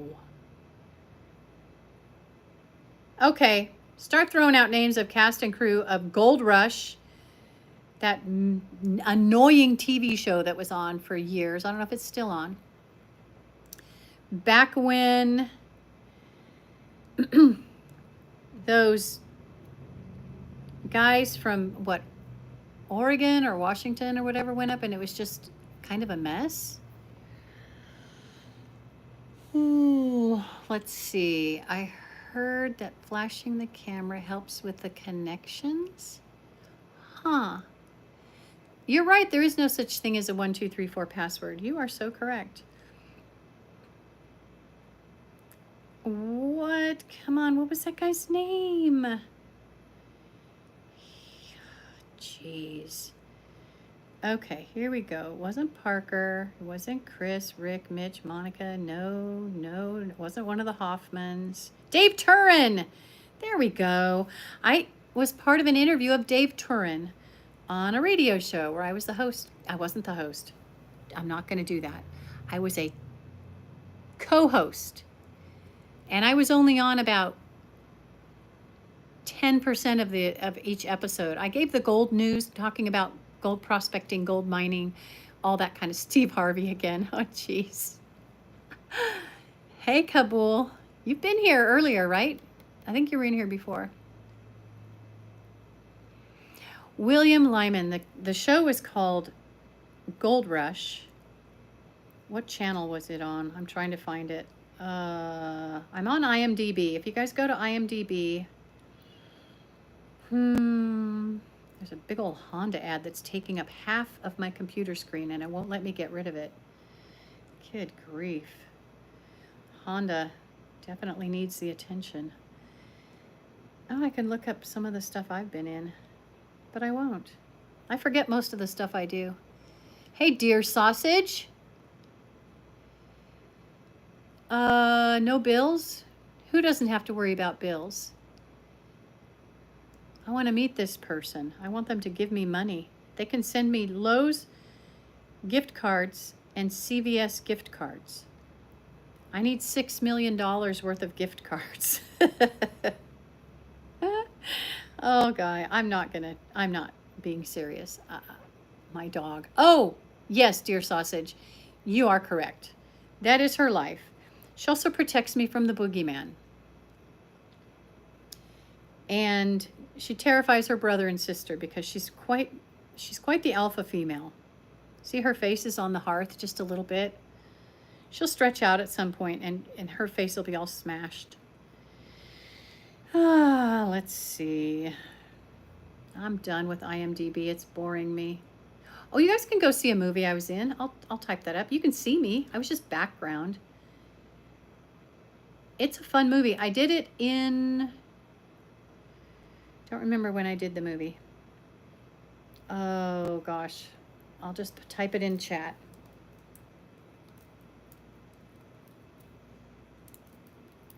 Paparazzi movie. The Paparazzi movie.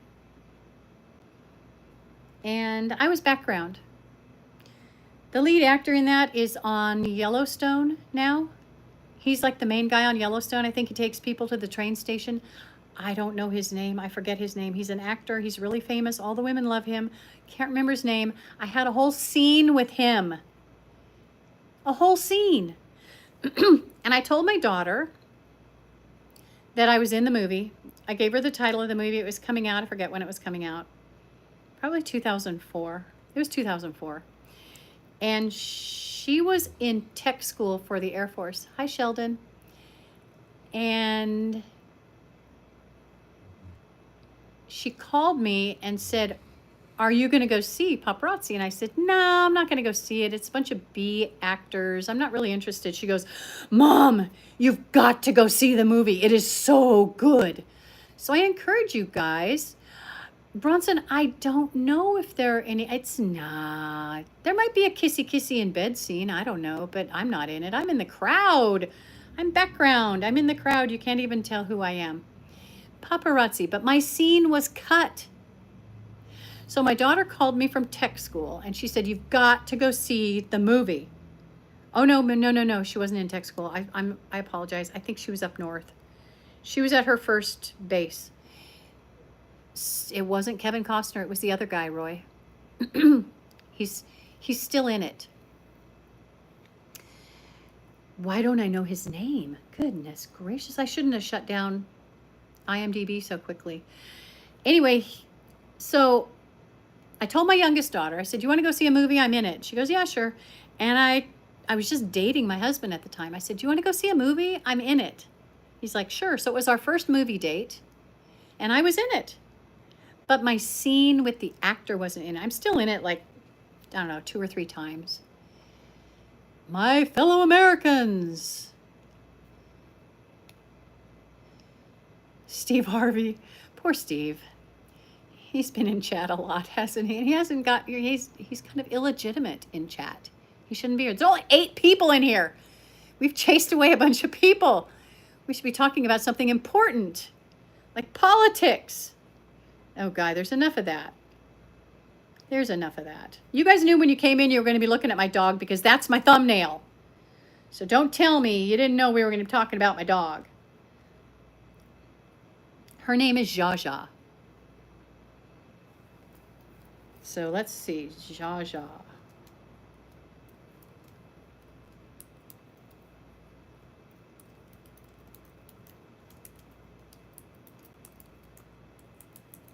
The blonde bombshell. Hey, Logan, good to see you. 2 days in a row.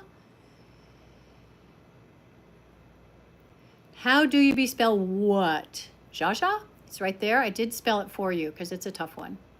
I think it is Romanian, maybe? The movie is Paparazzi. You guys can see me being in the crowd in Paparazzi. Yay for your team. You can say, I saw her. See, that's why I'm not famous. I'm just background. I was background in 13 Reasons Why. I think it was Netflix. I never saw the TV show. I was background on that one for a couple of seasons. And then I was background on Sense8. I think it was also Netflix. I'm not sure. Never saw it. Don't want to see it. Looked kind of weird. And that's my story, and I'm sticking to it. Can't put that on my resume because it was background work. People say, do you have experience being background? All I say is yes. And that's all they need to know.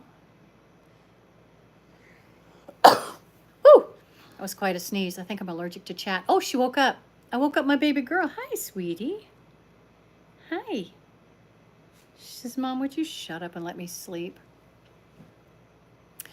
I don't have Showtime. Hugh Cole Hauser. Yes. Cole. I worked with him in a scene.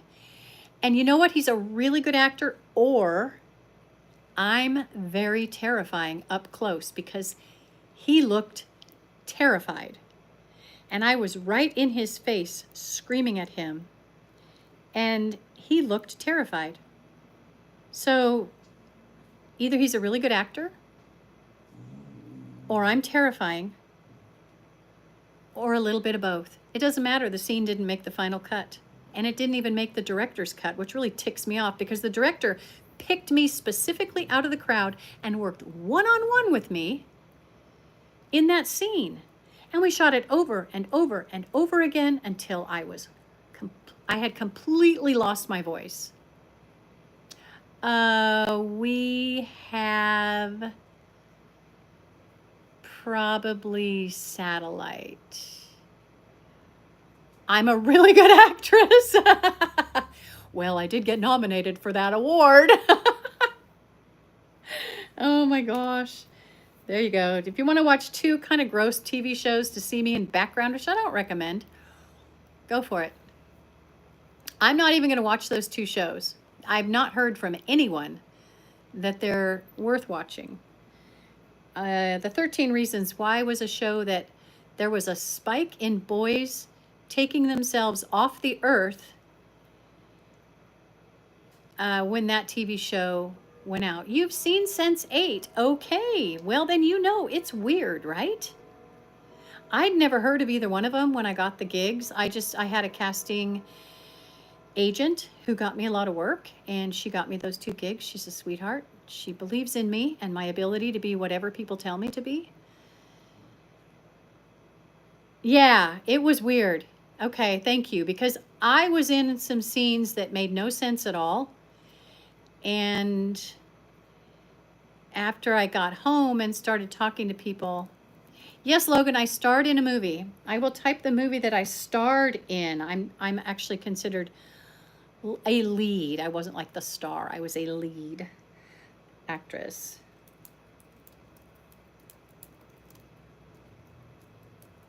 I'm typing it now. It came out in guys, what did I say, Bronson? 2021 was when I went to the film festival. I play Kate. That is my stage name. That's not a real name.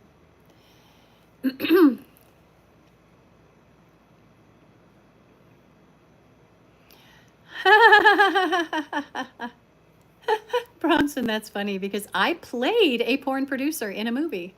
It was not a porn movie. There was no porn in the movie. I played a character who happened to be a producer of a porn studio. And I will type that one in too. Okay, the movie My fingernails are getting in the way of my typing.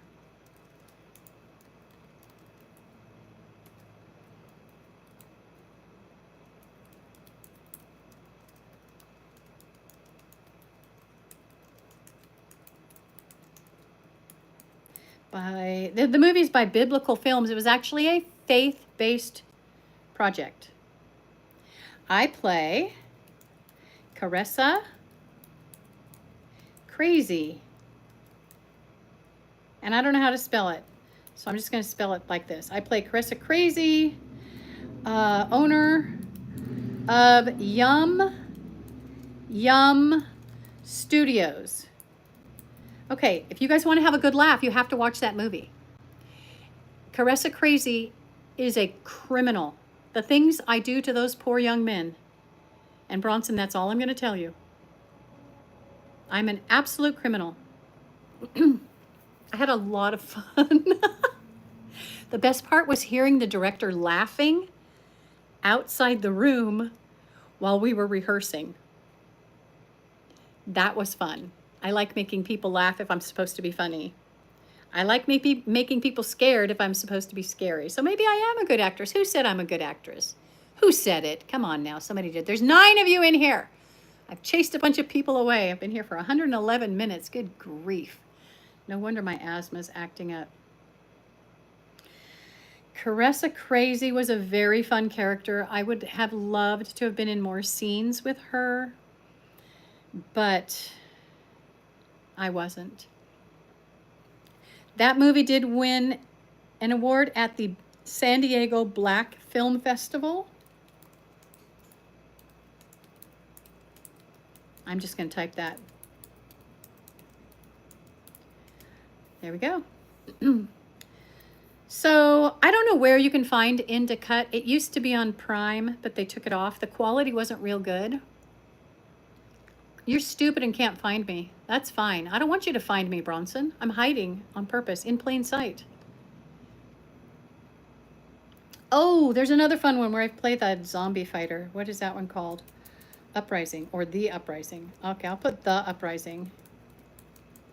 And that's on YouTube. But you have to type in Heather Parra.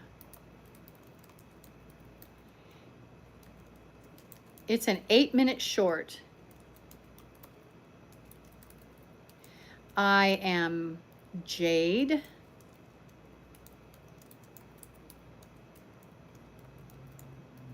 A zombie fighter.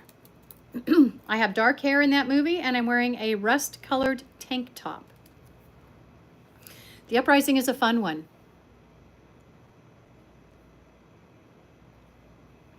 Michael, I don't know if I want the answer because I play a porn producer, but I'm not into pornography. I pretended to be a very wicked person to a phone scammer twice, but I'm not really that wicked person. I'm afraid of your answer. I don't want to have to mute you. That would be sad. You guys have gotten quiet. We're down to 6 people. I'm probably one of them. That cracks me up.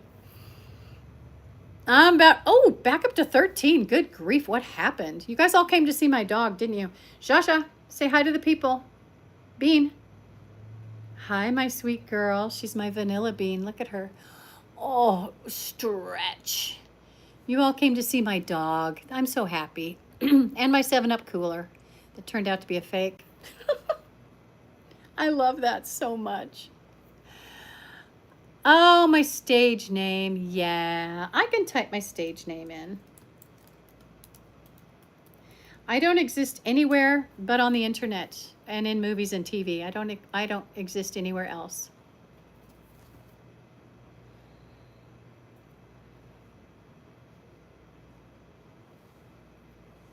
That's about it. All right, William, thanks for hanging out. Don't sleep with your mouth open. They say bugs crawl in your mouth while you're sleeping. I actually saw it happen to my ex-husband. He was snoring and a bug went in his mouth and I didn't stop it. I just was absolutely cracking up because it just kept getting closer and closer every time he inhaled. It eventually went in his mouth. It never came out. That was bad. That was bad. No wonder he accused me of trying to kill him.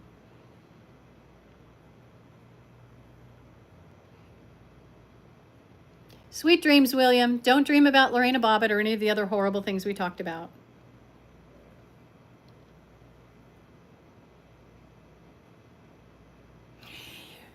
Roy, I belong to Angel Studios. I would love it if they were filming a project near me. I would absolutely love it. In fact, I might talk to my agent about possibly finding me some auditions for stuff. There just really isn't much near where I live now. When I was in California, you know, you can trip and fall and land in a TV show or a movie. It's pretty much the way it is out there. It's not the same here.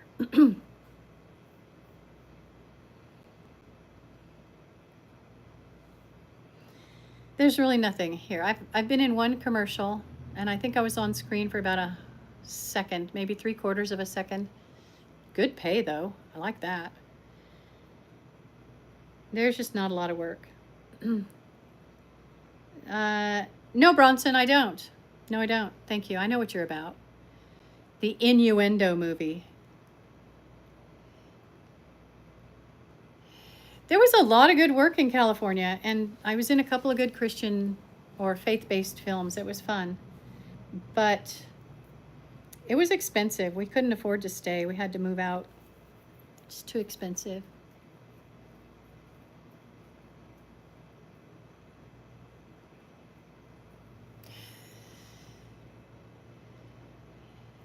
Uh-oh. Yeah, this is about the closest I get to movies anymore. Is just doing YouTube live. Good grief.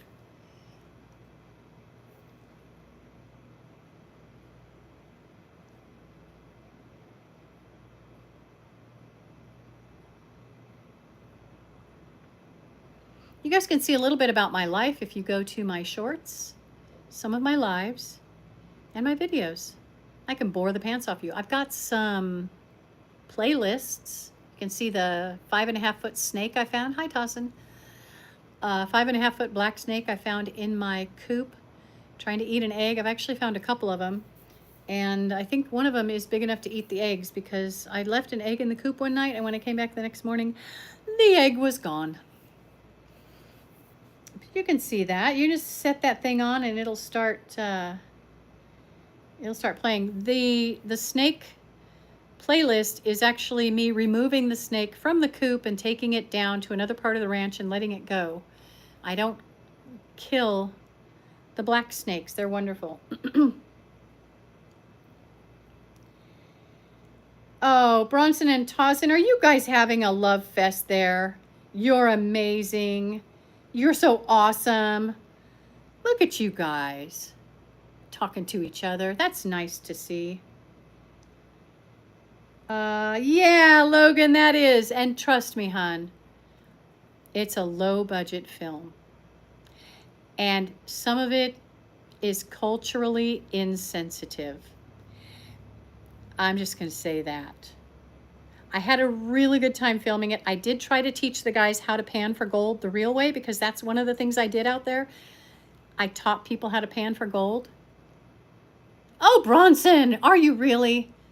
Look at you. It looked like you were talking to Dawson. That's hilarious. We had a ranch out in California, and we had a small campground, and I used to teach my campers how to prospect for gold, how to pan for gold. I have a 100% success rate. All of the people I taught how to prospect always found gold. That's how good I am. I didn't always find gold, but the people I took always found gold. So that was awesome. And so I was there at the movie set, and these guys were panning for gold, and I used that term loosely in the creek. There goes a loud vehicle. And so I asked the director for about 10 minutes time, if I could, just to kind of teach them how to pan for gold. So it wasn't enough time, I'll tell you that, but I tried. They didn't give me very much time. We weren't there for panning lessons, I'll put it that way. But I enjoyed teaching people how to pan for gold because when they find it and that light bulb goes off in their eyes and you can see they've got gold fever, That's really fun. And then I know I've got them hooked and they're going to leave their life and their family and they're going to become, oh, never mind. No, that's not what it was about. It was about giving them a passion for something so fun. Are you leaving, Bronson? Come back. Don't forget to hit the bell because I will be going live. Maybe not later today, but I do go live occasionally when there's nobody else in the house. I don't like it when my husband's here, and I certainly can't go live when the grandkids are here. It's been fun, man. It's been fun. I'm glad you found me too, because without you, I wouldn't have been able to say, what was the word? The fireplace, the wood on the fireplace. Oh, you're not leaving. Okay, cool. Mantle. I wouldn't have had the word mantle. uh, you know, Roy, I've got a writing partner still. Hello, Kunal. I've got a writing partner in California, and he and I have a play that we wrote. And we would love to turn it into a movie because even though it's a musical stage play, it's our more serious one. There's some hijinks and there's some fun stuff. There's comedy in it just because you got to have people laughing. But it's a really good script, and I would love to turn it into a screenplay. We've talked about it for years, but we've never done it. We live so far apart now. I think, honestly, if we were going to do it, it would have to be where either I would fly out there and spend time with him and his wife, and we would write the script, or he would have to fly out here. I guess we could write it on our computers. There was an actor in Lost Outlaw, and he's written a couple of screenplays, and I know he's got one that I believe Hallmark picked it up. That's what he writes for Hallmark type movies. And he and his partner do write over the distance. I think he lives in one of the Carolinas, but he was out in California because he does a lot of movies and things out in California. He's real close to me now. Gosh. I would love to work with my writing partner and turn that into a screenplay. It would be a lot of fun. And we've already got all the music for it. We own 100% of the music, the lyrics and the music for that. He and I wrote all of the songs in it, which is a big deal. So we probably could turn that into a movie. It would be G-rated, Bronson, sorry to disappoint you. And just a lot of fun. It's called The Baby King. And since it was written for church, for Christmas, I don't think I need to tell you who the baby king is, right? It wasn't, yeah, it was definitely the baby king.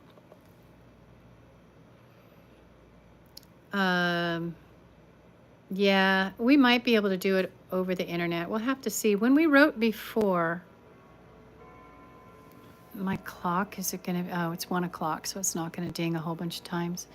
When we wrote together before, we would have a concept. He would tell me what the concept was, and then I would go home. We only lived a few blocks away from each other, but I would go home and kind of hash it out on paper, give it I called it a skeletal structure, and break it up into scenes. And then we would start thinking about the songs. Each scene had a song with it that helped tell the story of that scene. And that's why I wrote the song Bump When I Hit the Pothole, because we needed a song for that scene, and it was going to be about when Mary kind of ran away after she found out she was pregnant and met up with her cousin. So the story's about John the Baptist, or the song is. But anyway, then I would go back with him. We had weekly meetings, and we would sort of flesh it out together. And he would help me with a lot of the dialogue, and he would kind of rein me in because I go a little bit wild with my sarcasm. And we would eventually come up with something, and it was usually good. It was usually great. We had a good time. It was super fun. Oh my gosh, it was so fun.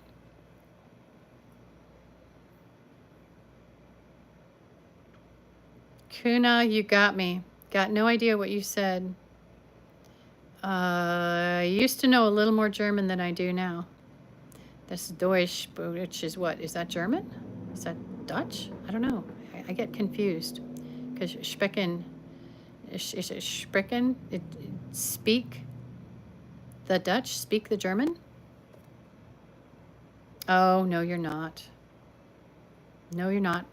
Okay, yeah, nice to meet you. I do have to cut it short here at 125 minutes. I'm just going to move that a little bit.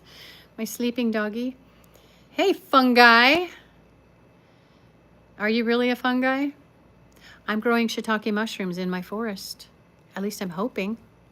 I inoculated some logs with 450 plus little plugs with spawn on them. Yeah, Bronson's pretty weird. We put up with him. All right, you guys, thanks for coming along. Don't forget to subscribe if you like the weirdness. There's only 7 of you left, so that wouldn't be too odd if all 7 of you decided to. Hit the bell if you want to know ahead of time when I'm going to go live. I don't usually plan them in advance because that's not how my brain works, but at least it'll notify you when I am live. And it might even tell you when I drop a video. I don't know. I drop a lot of shorts. Not cool. As always, a slime mold.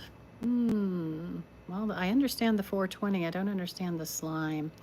You too, Bronson. Nice to meet you. Thank you for giving me a subscribe. That's awesome. And I'm going to go, you guys. So you guys have a great day. Maybe I'll be live later. I don't know. Most likely I will be posting videos and shorts because I'm headed to the dragway. If you want to see what the Bristol Motor Speedway looks like, check my channel later. I'll have some videos posted. Thank you, Roy. Nice to meet you. Thanks for telling us those stories. That's awesome. I think we all cringed a little bit when you said who did your nails.